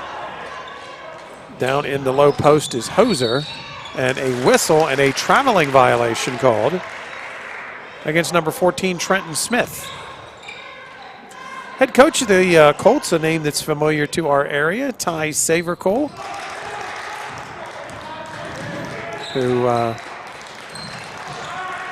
local basketball fans would know. There's a whistle and a steal, and now a foul against the Huskies as Knable has to reach in and commit the foul. Making the steal that time was Nick Strain, the senior for the Colts. They had a breakaway layup, so a good foul there by Knable. Only problem is that's his second foul just a minute into the ball game. Back on the near side, Colts have it. Little skip pass as the Huskies stay in that 2-3 zone. Far side, Charlie Werner. Near side, Smith. Now a little baseline jumper up and in. Tyler Hauser, the junior, puts it in. And the Colts draw first blood. They lead 2-0 here in the opening quarter. Owen Wise to Knable. Knable working one-on-one, back out top with it to Shoemaker.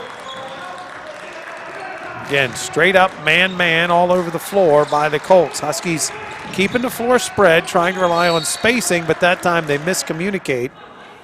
And the pass from Knable goes out of bounds, last touch by Pennepacker, I should say. And back to the Colts. So Cedar Cliff with the ball and a 2-point lead. It's 2-0 here in the first quarter. High post, now they swing opposite. 3-point shot is up and good. Wide open over there was Aiden Fry. So Fry hits for 3, and it's 5-0 in favor of the Colts. Huskies across midcourt. They give it up to Shoemaker. Shoemaker working out top of the 3-point line. Hands back to Knable. Knable, one-on-one, working on Fry. Now gives it back to Shoemaker. Real good pressure here by the Colts. Huskies trying to take as much time as they can and get the best shot they can, but that time it's knocked away. And here comes Cedar Cliff the other way. And the layup is no good, but a foul on Knable. And I believe that's going to be Knable's third. And it is. So the foul on Knable will put Nick Strain to the line. And so that's going to get Knable out of the ball game as he has 3 fouls just 2 minutes and 36 seconds into the game. At the line, shooting 2 is Strain for the Colts. First shot is up and good. Substitutions for the Huskies. Tyler Metz will check into the ball game along with number 2, Jaden Jackson. Going out for the Huskies are Shoemaker and Knable with those 3 fouls. Free throw up and good. 7-0. Colts up on the Huskies. Mifflin County with the ball. Approaching the 5-minute mark here in the first quarter. And that time dribbling it out of bounds on the far side. Thought he was fouled, but no foul called. Pennepacker turns it over. Pennepacker, excuse me. And a timeout by head coach Bob Seeley. So Seeley will call a timeout, try to talk things over as the Huskies look a little rattled here early. Lots of pressure by an athletic, big team here tonight in Cedar Cliff. And so a timeout with 5:15 to play in the first quarter.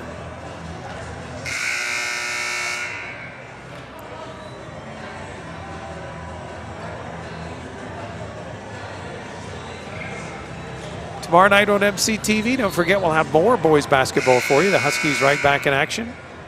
Our normal team will be here with you, our student broadcasters. Treston Yoder and Trent Shade will have the action for you.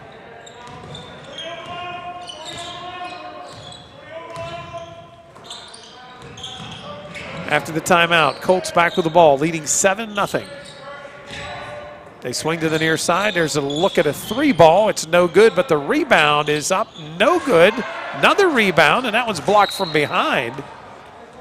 So 2 good offensive rebounds there that time by Tyler Hauser, but the junior couldn't finish. Ball still to Cedar Cliff, however. They will inbound with 4:51 left in the first quarter. Little lob down low to Strain, and he uses the glass and puts it up and in. Nice little curl on the inbound. Strain used the glass, and it's 9-zip in favor of the Colts. Jaden Jackson gets deep, turns around with a fadeaway jumper over Hauser, but it's no good. They push it back, but the ball's knocked away. A little loose scramble at midcourt, and it'll go out of bounds. Last touched by Cedar Cliff.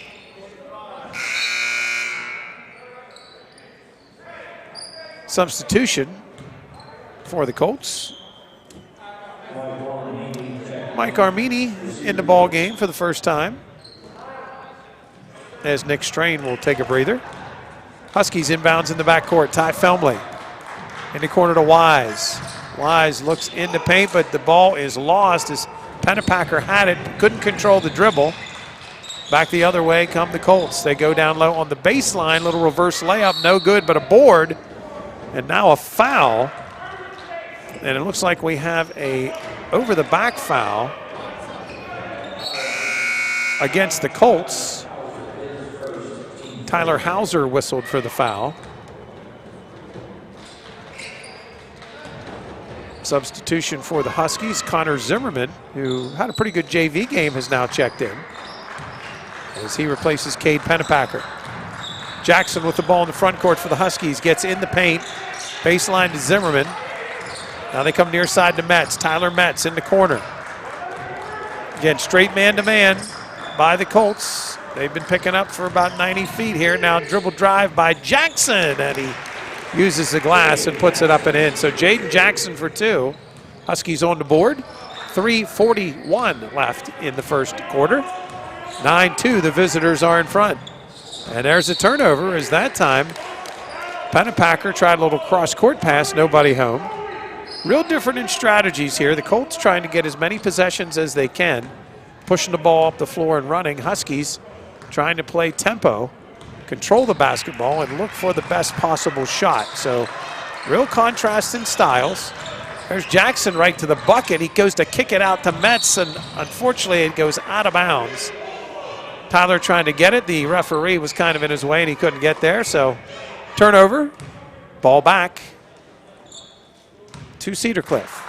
Colts inbounds in front of us here, and they'll have it crossing the timeline with a 7-point lead here in quarter number 1.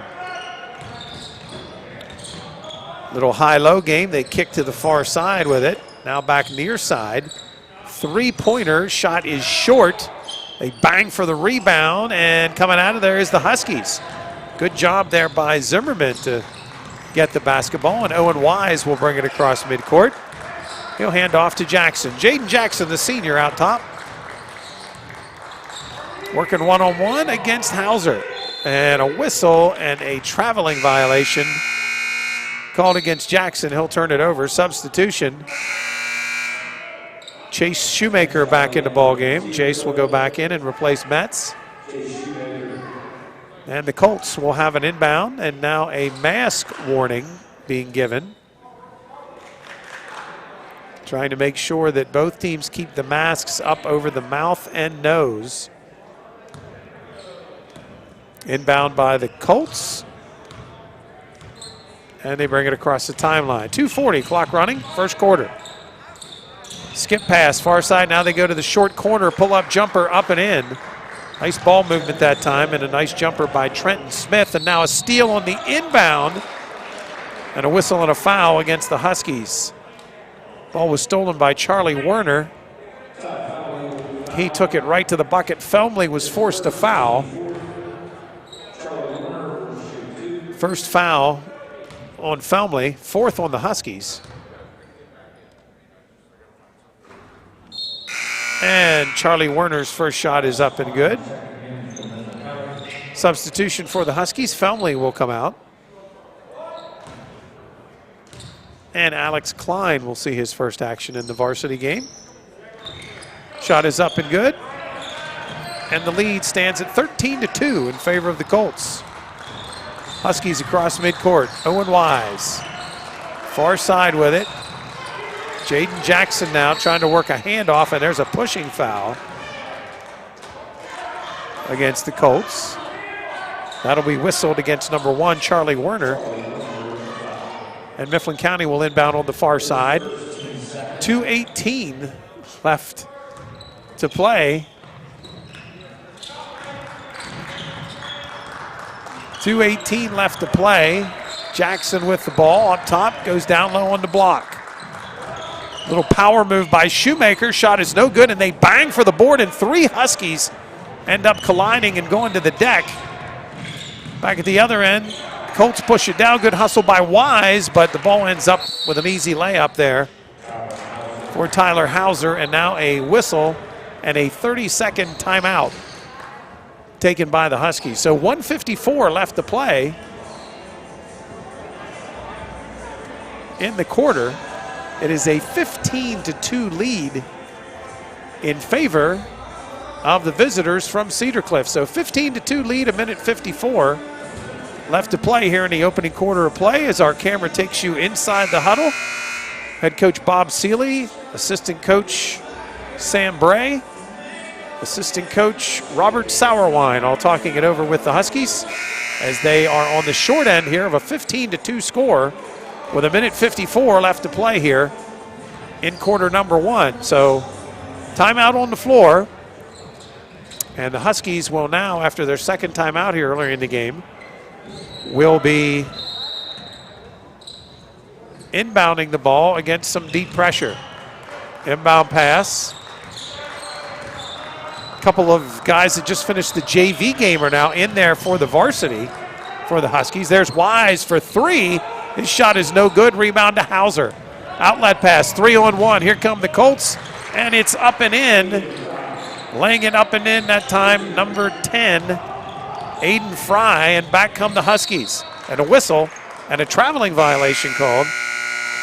Tyler Metz whistled for the travel, and now substitution.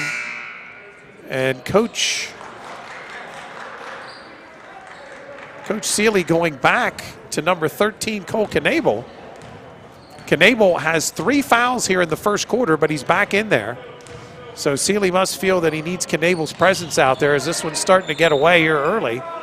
3 ball on the far side, up and good. And the Colts are hitting on all cylinders. It's now 20-2 here in the first quarter. High post. Shoemaker with the ball. Jace dribbles, tries to go in the corner, ball knocked away out of bounds. Last touch by Werner. And now substitution, Alex Klein checks back in the ball game. So Klein will inbound on the far side. 1 minute, 1 second left to play in the first quarter. It's been all Colts. It's 20-2. Knable out top, guarded by Warner. Knable trying to get a screen from Shoemaker. Now turns the corner back to Jace, and he lays it up and can't finish the layup. and back come the Colts.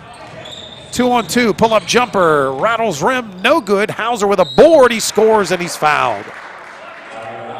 Hauser with a lot of size out there. Probably has 5-6 inches on any of the Huskies out there, and he gets the board, lays it in and draws the foul. And the lead grows to 20 points here with 43 seconds left in the opening quarter. It's 22-2. And Hauser, the junior, will try to finish the three-point play. Hauser's shot is up and good. And a whistle and a substitution. Nick Strain, the senior, will check back in. And the Huskies windbound, clock running, 40 seconds left in this first quarter. Knable across midcourt. Trying to look for a backdoor cut, nothing there. Picks up his dribble. Works a handoff, back to Knable. Knable, little skip pass, but it's knocked away and stolen by Strain. Strain across the timeline. Colts on the run, skip pass. Three ball, up is short. Nice block out that time by Shoemaker as he gets the ball. And back to Metz, and Tyler will bring it across the timeline. 10 seconds left here in the first quarter. Huskies trying to get a bucket. Knable dribbling in the lane, 5 seconds and counting.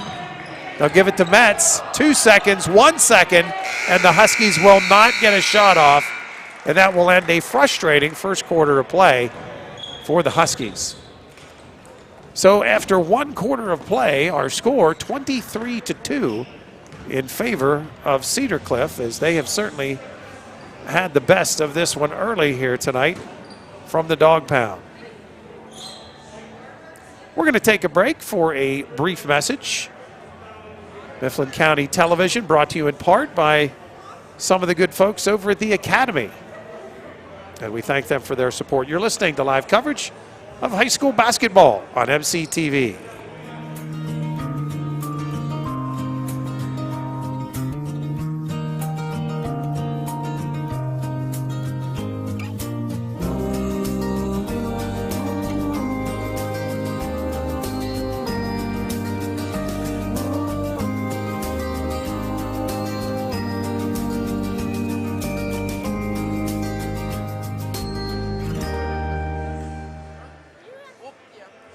And welcome back again live to the Husky Gym. After 1 quarter of play, our score is 23-2 in favor of the visitors from Cedar Cliff. They have really been hitting on all cylinders here. Huskies going in knew they were going to be outmanned a little bit, but Cedar Cliff really playing well here early, and the Huskies having a couple turnovers and a couple players already in foul trouble as we start quarter number 2. There's the inbound. Wise with a three. Owen's shot is no good. We have a whistle. Players scattering to the floor. And it looks like it's going to go against the Colts. They will call the foul on number 3, Gavin Brenneman. Huskies will inbound, and a whistle and a pushing foul. Again on number 3. Gavin Brenneman again with the whistle. 4th foul against the Colts. Substitution now checking into the ball game is Mike Armini. So Armini back in there, number 45. Huskies inbound under their own bucket, trailing by 21. And that time the pass too tall for Metz, but good hustle by Felmley to run it down. Felmley uses the screen from Knable. Dribbling in the corner, picked up there, goes back door to Knable. Knable near side to Metz. Tyler thinks about a three, thinks better of it. Now will fire the three. It is short, and the rebound down to the Colts. Outlet pass down to the other end. They push it. Now they have Hauser on a trail. They'll swing it all the way around the horn. Back to Hauser, Armini, excuse me, with the left hand, and Armini puts it in. And it's 25-2 in favor of the Colts. 7:14 and counting here in quarter number 2. Near side, Felmley with the basketball to Metz. Metz guarded by Strain, looking for some help, goes in the corner to Knable. Knable bounce pass in the high post, Shoemaker there. Shoemaker, strong move to the bucket, kicks in the corner. Metz wide open for three, shot no good. And the defensive rebound comes down to Armini. And now running straight down the lane and laying it up and in is Trenton Smith. And the lead grows to 25. 6.5 minutes left in the first half. And now another steal.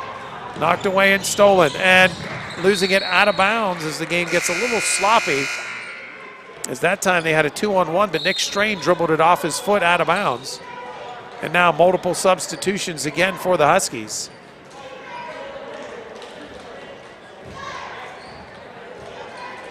Shoemaker will come off. So it'll be Pennepacker, Knable, Felmley, Klein, and Zimmerman. So the Huskies rotating the lineup around here. 6.5 minutes left in the second quarter. Mifflin County trailing here 27-2. Knable will bring it across midcourt. Staying with the straight man-to-man are the Colts. Huskies down on the baseline. Nice little give pass inside. The left-handed shot is no good, however. Good ball movement, but Zimmerman couldn't finish. And back come the Colts. Skip pass. 3-ball, no good. But the long rebound comes out to Fry, and Fry puts it back up and in.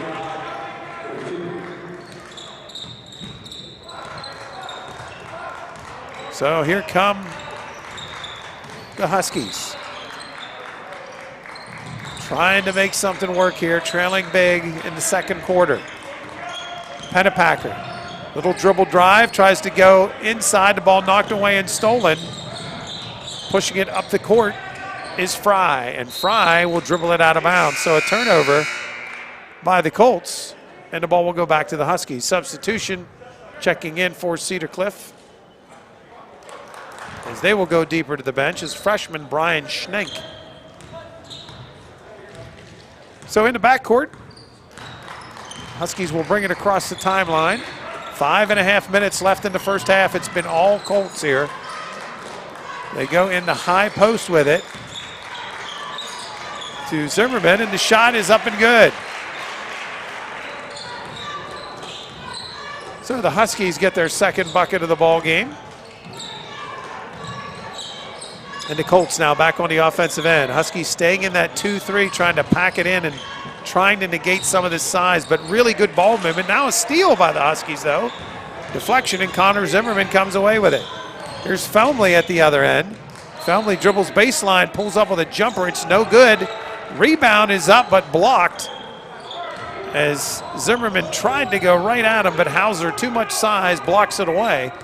And back come the Colts, clock running, 4:35 left to play in the first half. It's a 29-4 lead, but now a steal.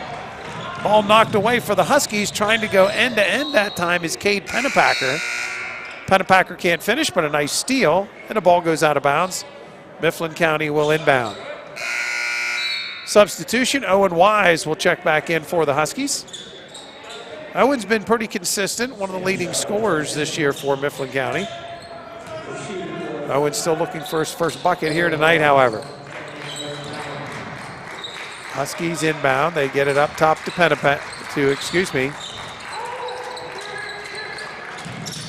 Cole Knable.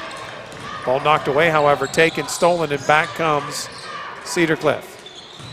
Out top, nice little pass on the baseline, a reverse layup, up and good. That's freshman Bryson Schnake again. And 4 minutes and counting left to play here in the first half. Felmley for the Huskies dribbles inside, little floater up and in. So we'll give Felmley 2 more. And the lead is 33-6.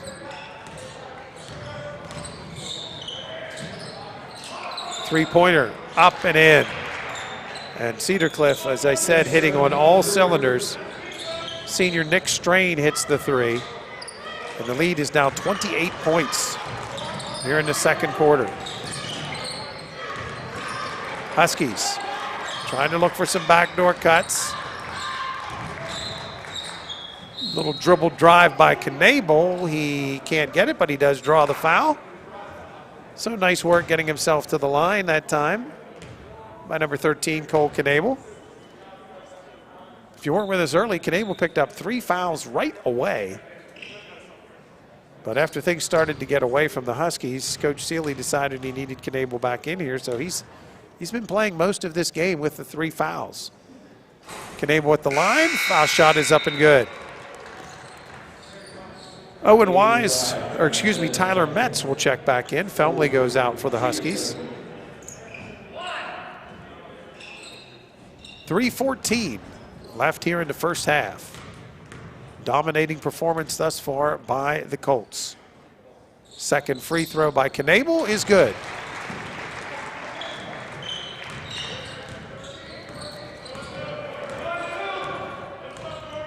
Aiden Fry brings it across the timeline for the Colts in the high post, back to Fry, now down in the corner.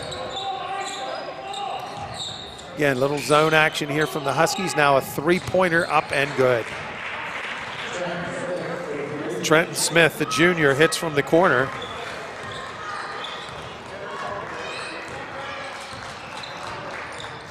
And a whistle and a timeout taken by the Huskies. So Coach Seeley will stop the clock with 2:44 left to play in the second quarter. The lead for the visitors, 37-8, as you can see.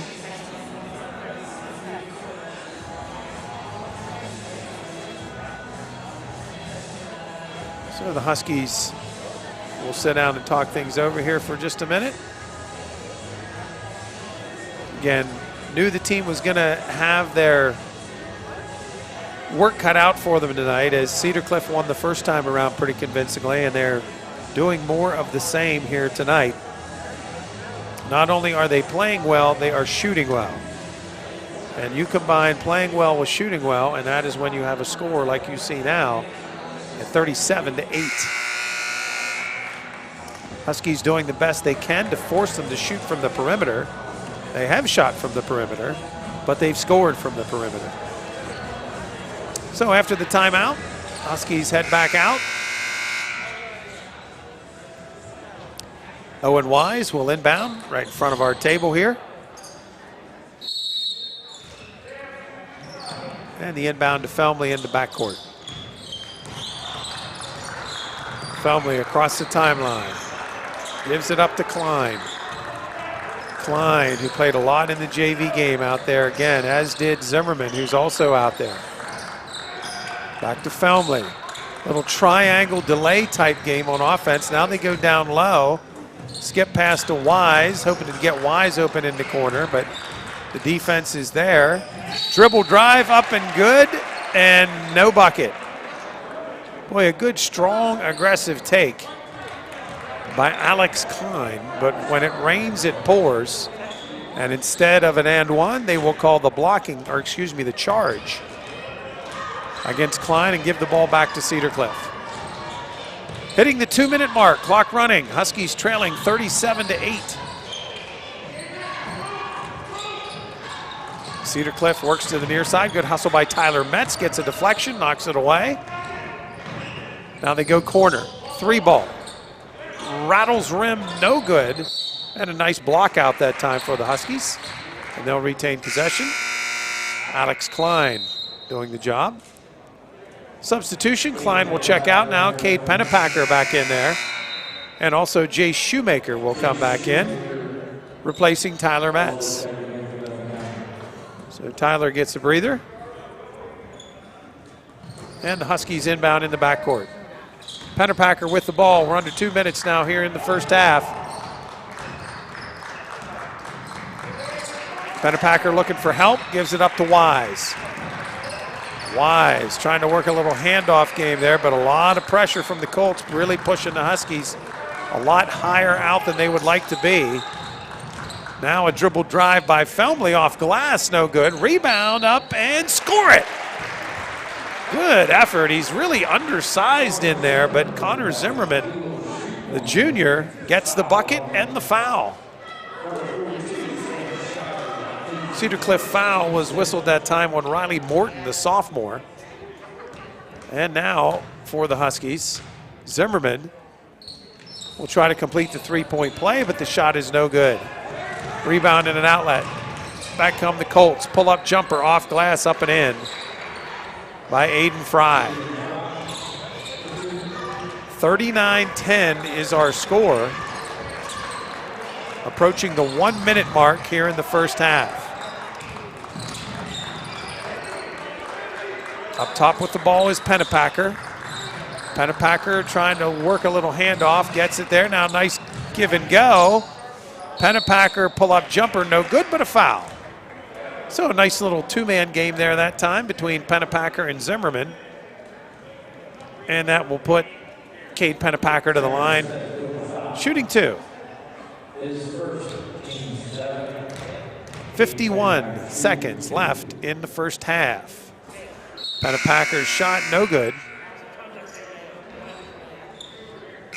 Couple substitutions here for the Colts. In fact, they'll run 3 new bodies in there with 51 seconds left in the period.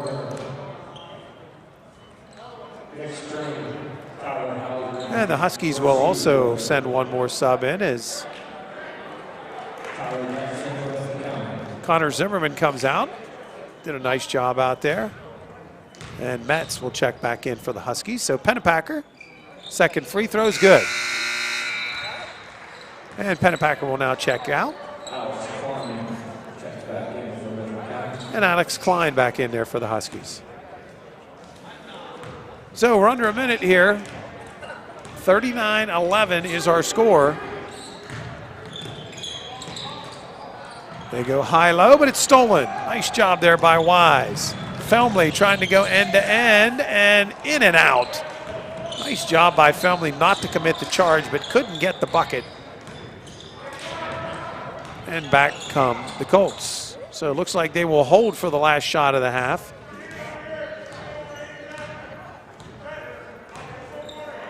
Clock running. 15 seconds and counting. Sometime under 10 seconds here, they'll start to run the offense, and there they go. They dribble near side, high post, little high-low game, kick it for a 3. Shot is up and good.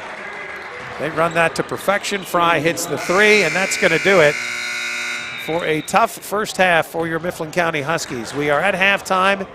Our score, 42-11 in favor of the visitors from Cedar Cliff. So, we're going to take a break here. It is halftime. We'll be back with more action in the second half.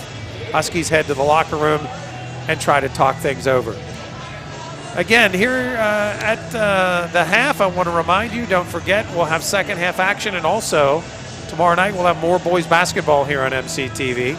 Our normal crew with TNT, our Treston Yoder and Trent Shade will have the play-by-play for you, as our Husky boys will host Hershey again tomorrow night.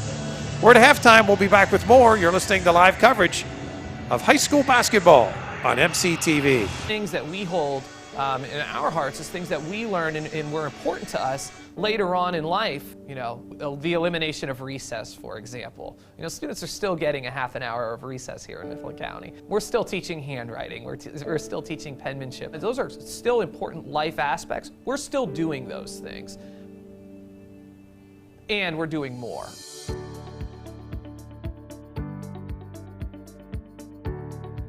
I'm responsible for meeting the social and emotional needs of all of our K-5 students at that building. We differentiate in Mifflin County for sure. We try to meet the children's needs at where they are. So we know that in order for students to be successful academically, they need to feel supported and heard. When they start to learn and just seeing the light bulb turn on, you can see it in their faces. They get big, huge smiles on their faces because they're so excited that they're learning. It's just an awesome thing. I love that. You know, having that light bulb moment come on for them when they're sitting across from someone who's sharing, like, this is something that I've gone through, that's one of the best parts of social emotional instruction. It's comforting to know as a parent that all of those needs can be met, and they're going to be met proactively right here in Mifflin County. So something that we have definitely rolling is our PBIS programming. That stands for Positive Behavior Interventions and Supports. We've been doing it for quite a while now, and it has worked, I feel, very successfully because those kids are getting more attention when they need it. We have 4 expectations for all students, and those are being respectful, responsible, ready, and safe. Anytime that we catch them being one of those 4 things, they're acknowledged with a paw ticket, and then they can use those rewards to obtain something that's an incentive to them. You know, those things that in life we go through as adults are also things that children go through. We've got things in place for each child. Our job is to set up that system. How are we going to meet those needs? Since I've been teaching kindergarten, the classroom has changed tremendously when it comes to technology, especially. We have smart boards. We have one in every classroom in Mifflin County, so that's an awesome thing. You see districts across the Commonwealth eliminating music and art, and here the Mifflin County School District is doubling down on those efforts. I feel like we are on the upswing of really positive change. We're going in a positive direction for our students at the elementary level. What you're going to see is safety has been invested heavily. You're talking secure entries into each school. Before you even get past the main office, we're scanning again to make sure that you're somebody that can be around our students. Combine that with the incredible academic experience, they're going to feel empowered to be productive members of the community and of our society. They know how important it is to try and have as small of class size as you can, and to really, give the kids their best foot forward coming into school. The most important thing in everybody's life is their child, and trusting your child to a team of folks every day when they're getting on that school bus to ensure that their safety is the most important thing. Our students come in with a lot of different needs and a lot of different skill deficits. We feel ready to kind of tackle that and meet their needs no matter what they come in with. After 25 years, I absolutely love kindergarten. It's the best grade ever, in my opinion. Seeing the excitement for learning and seeing each student come off of that school bus every day is the favorite part of my day. Greeting every student, asking them how they're doing, seeing what's been going on in their world. There's something special about that not everybody gets to experience. I often say you can't have a bad day if you've walked into a kindergarten classroom and seen, 20 students with their hands on their hearts saying the Pledge of Allegiance with their squeaky voices going. That's a great day. The Mifflin County School District, your school system of choice.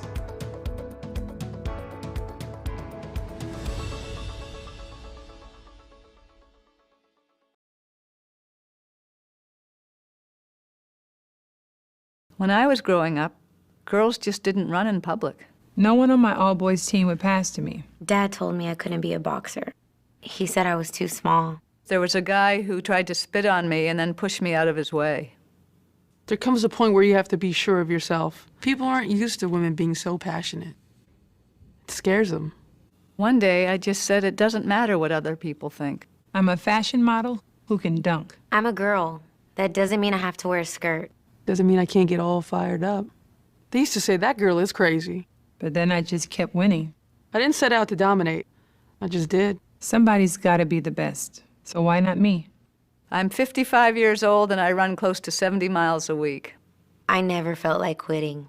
There's something telling me to do it every single day. Just want to play ball. This message is brought to you by Mifflin County Communities That Care.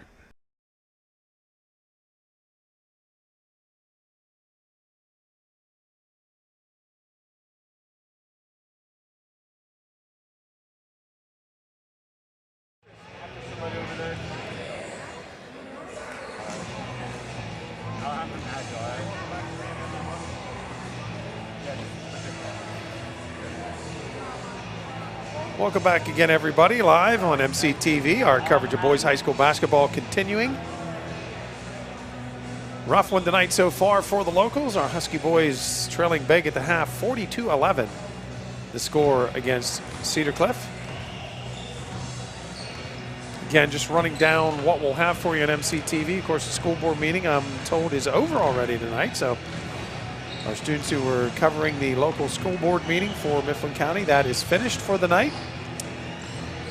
I'm being assisted this evening by camera operator Morgan Kanicki, who is filling in doing our boys' camera work tonight. Again, I'm filling in this evening for our former students, our normal students who are typically here bringing you the coverage, but shaking off the cobwebs and coming out of retirement a little bit to bring you some high school basketball here tonight. Unfortunately for our locals, it's been a rough one here. Bob Seeley, head coach of the Huskies, coming back into the gym as the boys have finished their little halftime discussion, trying to regroup. 3 minutes remaining here in the half. Again, next week on MCTV, just a reminder. First of all, tomorrow night, boys basketball. Saturday, on our wrestling YouTube channel, we'll have junior high wrestling for you, 3 in a row. Saturday at 10 a.m., 11:30 a.m., and 1 p.m. will be some freshman wrestling matches. Of course, our MCTV wrestling channel on YouTube will be streaming coverage from the regional tournament. 3 of our Husky wrestlers still in action there. Next week, our coverage will continue with some more boys basketball here from the Dog Pound. Both our boys and girls are wrapping up their regular seasons next week. And 1 week from tomorrow will be our regular season finale. We'll have live coverage of girls basketball. Lady Huskies hosting Bellefonte. Both teams had to scramble quite a bit. Kudos to our athletic department for picking up games. A lot of teams had to drop this year, even though it's a District 6 playoff situation. The Husky girls did not get to play the State College girls, as twice that game was moved due to COVID. So State College and Mifflin County, the 2 rival teams, will not play this year, except for possibly in the postseason. So Mifflin County had to scramble to try to find other teams to play, picking up games with West Perry, Trinity, a powerhouse from the Harrisburg area, and Bellefonte. So right now it's a matter of just trying to play who you can play, pick up whatever teams are available, and very fortunate, as I mentioned earlier, and I hope I don't jinx this, I want to knock on wood here, that our wrestling teams, our swim teams, our bowling teams, our boys and girls basketball teams have, for the most part, gotten through this season relatively COVID issue free. Had a couple instances where some teams had to sit, lost some players here and there. But as a friend of mine pointed out to me earlier this week, one thing we have to keep in perspective is that here we sit in Pennsylvania where we're having high school sports, head south across the state line into Maryland, and there is no high school sports in the winter. So nothing in Maryland. Head to the east, New Jersey, no high school sports, and New York, no high school sports. So very fortunate that we've been able to get, for the most part, this PIAA season in, and keeping our fingers crossed that that will continue as we wrap up the winter season here and also get ready for the spring sports season. All right, halftime is over. The Colts will inbound on the far side.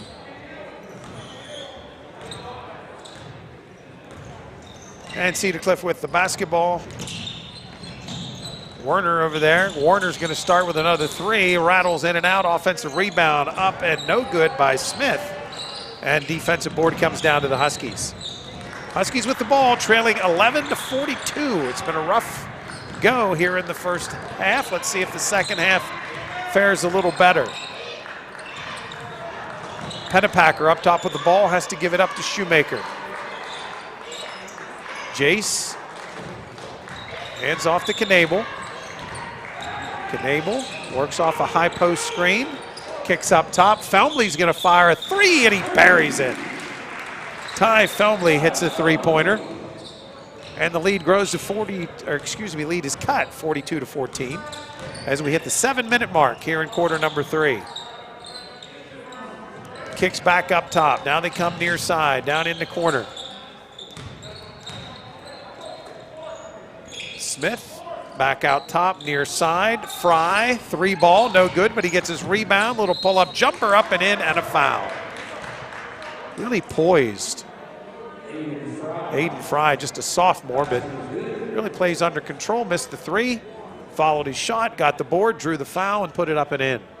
So the lead's now at 30, at 44-14, and Fry will try to complete the 3-point play, and now the officials checking the floor. Not sure. Must just be maybe some sweat on the floor. I don't know. Savercole, the coach for Cedar Cliff. Now they're going to do a little maintenance out there. Dave Prey,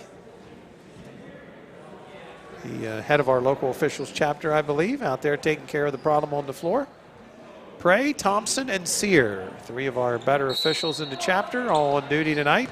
And again, kudos to our local PIAA chapter for continuing to help the kids out and continuing to ref games despite less than ideal situations. Having to ref these games with the mask, believe me, is certainly not easy. There's a whistle, and the ball comes out of bounds on the near side. And the Huskies will retain the ball. Owen Wise in the backcourt to Knable. Knable across the timeline. A little tricky dribble off the high post, give and go to Shoemaker, but Shoemaker's shot is blocked by Williams. And back come the Colts. And a whistle and a blocking foul is going to go against the Huskies. Charlie Werner was driving the baseline.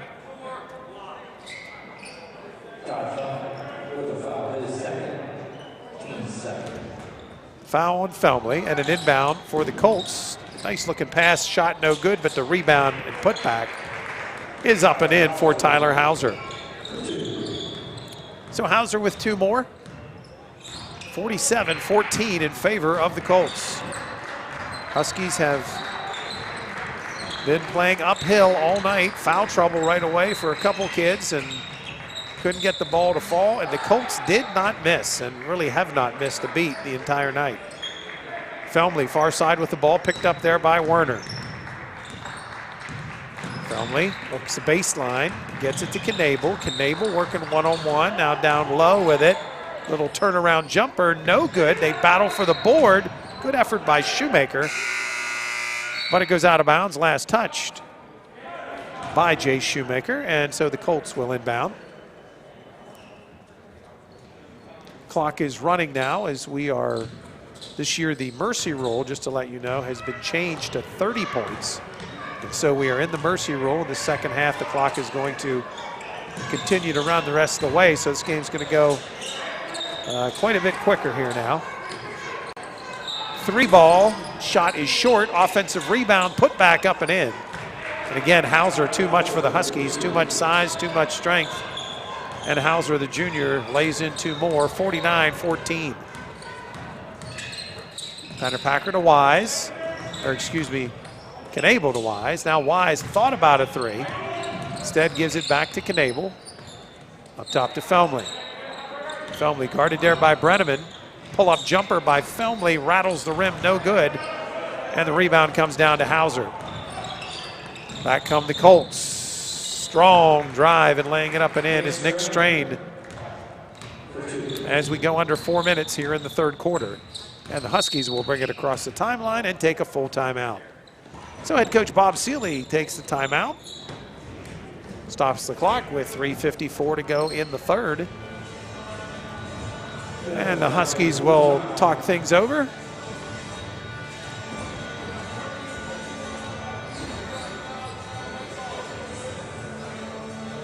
Had a chance this winter to do some firsts in broadcasting, broadcasting some bowling matches this year. Had a lot of fun with the kids in at Lewistown Lanes. Coach Diven and our bowlers finish up their season tomorrow in an away match at Hazleton. I think we had 3 or 4 of the bowling matches on live from Lewistown Lanes, and our thanks to the folks at Lewistown Lanes who helped us get our signals straight and everything working properly. They really were a great asset to us, and bringing bowling was a first in our area, I believe. Had some other firsts too. Our first wrestling match we had on the air for you, an all-female broadcast team. We had girls running the studio, pushing the buttons back in the MCTV studio, girls running the camera, and Maddie Myers and Lydia Hidley brought you the matches. So we believe that's a first across the country for girls to an all-female broadcast of high school wrestling. And if you didn't get a chance to check it out, look on our YouTube channel. You can check it out there. Now a whistle and a foul, and they're going to call an offensive foul against Owen Wise for pushing off on a dribble move. And that'll give the ball back to Cedar Cliff. Huskies now going to try a little token pressure here. Coach Seeley trying to work some things in with the kids. Get as much as they can out of this game.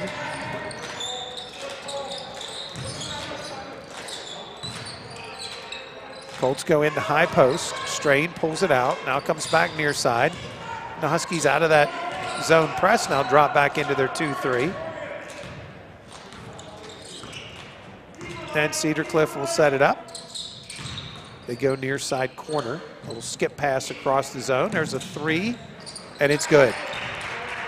Charlie Werner hits again. And as I mentioned, not only are they playing well, they are shooting well. And when you have that happening, that's how you get a lead like this at 54-14. Huskies keep playing hard though, trying to do what they can. Felmley up top of the ball, splits the defense, hits Wise. Owen for 3, and he buries it. There's a nice 3 ball from Owen Wise. And it's 54-17. Colts working on their offense. Little bounce pass in the corner to Strain. Strain skip passes across the zone. Now down in the corner. Little bounce pass up top to Brenneman. Very smooth. And again, as I mentioned, you know, Huskies are really packing it in, but the Colts just keep spreading it. And there's another 3, and this time it's short. And the rebound comes down to Knable. Knable far side. There's Wise again for 3. Shot no good. Shoemaker tries to get the board, but Werner comes away with it for the Colts.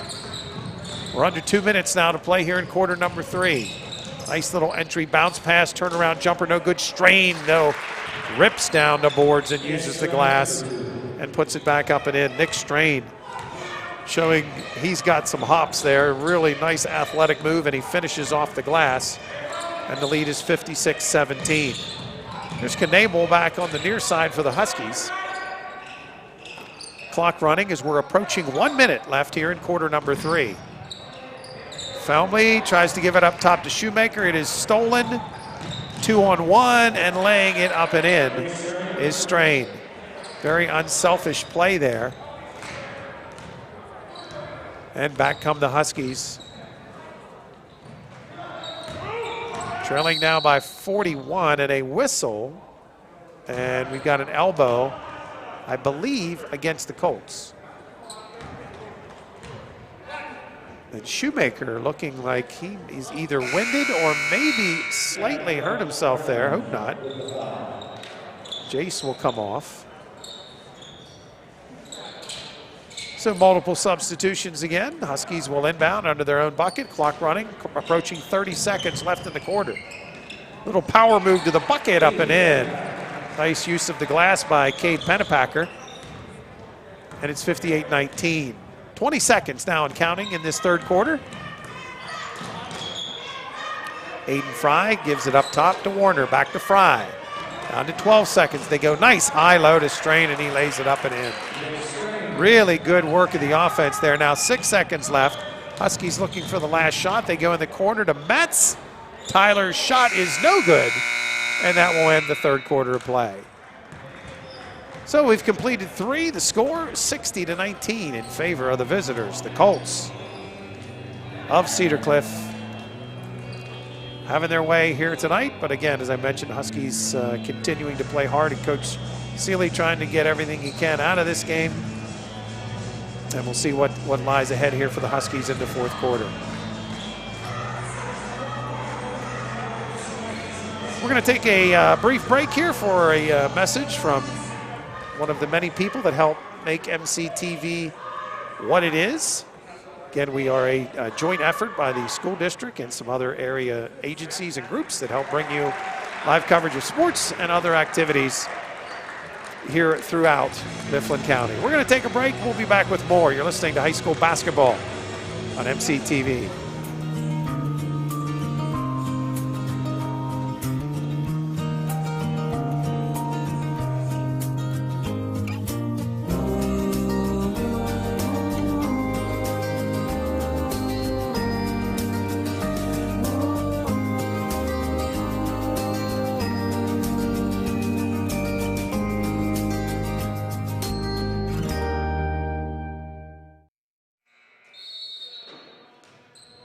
And our thanks to the good folks at the Academy. We're back and underway here in quarter number 4. Mifflin County getting beat here tonight 60-19 at this point by the Colts. Huskies now working some offense as we're underway in quarter number 4. Knable out top, running a little triangle game here. Family will cut back down, and now he'll give it up to Pennepacker. Looking for a little curl there. They give it to Felmley. Felmley thinking about a 3, and now he takes it. And the defensive rebound comes down to the Colts. Colts pushing near side. Good pressure there by Metz. Nice ball reversal by the Colts. They swing it around the horn. Back out top is Werner. And now Charlie will pull it out and set the offense. Little high-low game. Near side. 3 ball off the rim, no good. And the Huskies pulling down the board is Felmley. Felmley near side to Metz, down in the corner to Knable. Nice cut through the lane there, and a reach-in foul called against the Colts. Real good cut by Pennepacker that time. So the Huskies will get an inbound. Substitutions coming in for the Colts, 2 in, 2 out. Clock continues to run. Again, we are in the mercy rule here. 6:30 and counting in the ball game. So Felmley will inbound. And they run a little weave off the top. Give it back to Felmley in the corner. And a blocking foul again called against the Colts. Whistle that time on number 2, Jordan Negley, the sophomore. And an inbound for the Huskies. Felmley looking, still looking, gives it up top to Zimmerman. Zimmerman far side to Pennepacker. Pennepacker tried to do a little pick and roll off the top, but nothing happening there. And they'll reset back out top to Knable. Knable to Felmley. Felmley up top. Back near side to Knable. Again, straight man-to-man all night for the Colts. Little lob pass inside, and the shot that time is blocked. Pennepacker had a look at it, but nothing happening there as Justin Hauser was there to block it.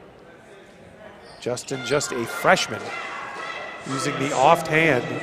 But it looks like they did call a foul. I did not see that foul on the play, but they did call a foul. And so at the line for the Huskies is Pennepacker. Cade's first shot is no good.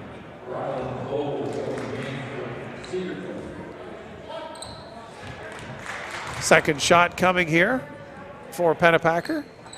It is good. So 60-20 our score. Little token pressure by the Huskies. They'll pick up, try to trap a little bit. Pull back into the half court. Ball inside, however, laid up and in for the freshman, Justin Hauser. So Hauser with back-to-back buckets. And the clock now approaching 5 minutes left in the game.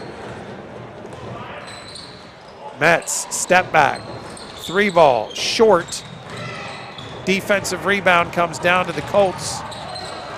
And trying to go end to end, laying it up, no good, but Hauser with the rebound. His shot, no good. And the Huskies control the boards with Connor Zimmerman. Zimmerman to Knable. Knable, nice drove to the bucket, and he lays it up and in. Nice little drive there by Cole Knable, the senior. Cole uses the glass and lays it up and in. Admire Knable's work ethic and heart and effort here tonight. Again, he had 3 fouls 2 minutes into the game.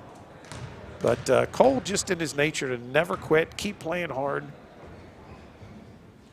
and completes the 3-point play. Nice job by Knable.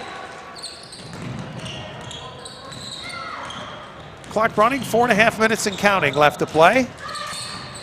Colts on offense. They run the little triangle to the near side. Ball knocked away last touch by Pennepacker. And the Colts will inbound in front of their bench. They'll flip it out top to Negley. Negley back near side. Now they come into corner. 3 ball from the corner, no good. Rebound. Hauser's there, however, and with a left hand puts it up and in. Nice little move there by the freshman. And Hauser, 3 straight buckets for the Colts. The lead is 64-23. Little dribble drive on the baseline for the Huskies, but Felmley throws it away. And now a kicking violation as they trap. And it'll be staying with the Colts. And now substitutions as Coach Seeley has decided to take the varsity out of there. Again, the boys have a game tomorrow with Hershey. And it's our JV team out there right now that will finish the last 3.5 minutes. There's a little kick violation against the Huskies, so they'll reset. So tonight's JV squad out there to finish for Mifflin County. A lot of the younger players in there as well for the Colts. Inbound for Cedar Cliff. Skip pass across to the far side. And they go inside, ball knocked away and out of bounds, last touch by the Colts. So the Huskies get a turnover. And when they inbounds, we'll be under 3 minutes to play in the ball game. Cross midcourt. Gill working one-on-one, swings to the far side. Back to Gill. CJ kicks back out top. Huskies working the ball into the corner. Little step back, 3-ball, no good. Good hustle for the rebound, however. And ripping it out of there is Pennebaker. Back to Gill. Out top to Klein. Klein down on the baseline to Hepner. Hepner looks inside, can't find anybody. Back to Gill. CJ going in the lane, knocked away. Back to Gill. Gill thought about a jumper, but instead we swing it back around to the near side. And now Pennebaker in the corner. Drives the baseline, goes up strong, and he's fouled hard, and he'll go to the line and shoot 2. Good hard aggressive move there. Eli knew he was going into some big trees in there, but he nonetheless took it in there hard and drew the foul. And that will stop the clock at the line with 2 minutes and 8 seconds left. And Pennebaker, the junior, shot is up and good. Substitution, Alex Klein will check out of the ball game, and some varsity minutes for the freshman. Landon Eichhorn will check in. Landon had a nice JV game tonight. We'll see if he can get some minutes here. Oh, and a really nasty fall. The rebound, everybody thankfully is okay. Back down at the other end, the Colts push it, and a jump ball is called. A couple bodies got tangled on that free throw attempt, and really a nasty fall, but these young kids just bounce right back up and keep going. Clock running, under 1 minute and 40 seconds now to go. Colts inbound in the corner. Good double team there by Mifflin County, and nearly a steal, and Gill staying with it, and now it is finally stolen by Pennebaker. Huskies push it down, and the shot attempt by Eichhorn is blocked, however, by Hauser. And back come the Colts, and now a whistle, and we'll have a blocking foul against Pennebaker. So Pennebaker with the blocking foul. Just the 4th foul of the half, so they are not into bonus. And when the Colts inbound, we will be under 1 minute to play in the ball game. They go inside, a quick shot attempt is no good, and the rebound comes down to the Huskies. Near side corner, that's Hepner. Hepner loses it, but gets it back. And now back out top to Gill. 45 seconds and counting in the ball game. Gill dribbles the baseline, looking for a handoff. Does give it to Pennebaker. Now Hartzler there with a little pick and roll. Nothing working.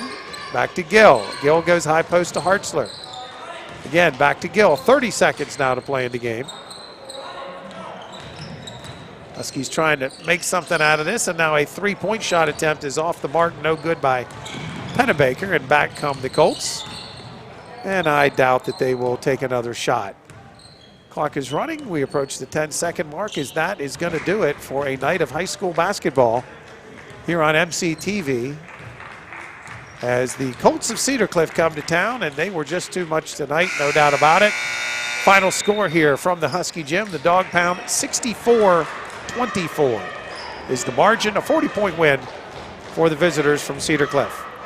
Don't forget, tomorrow night we'll have more live coverage of high school basketball for you right here on MCTV. Our boys back at it. They'll try to regroup and welcome the Trojans from Hershey High School right here to the Dog Pound. My thanks to Morgan Kanicki for running the camera tonight. And again, tomorrow night we'll have more coverage for you as well. Again, that's it. Thanks for being with us. Thanks for watching high school sports right here on MCTV. Good night, everybody.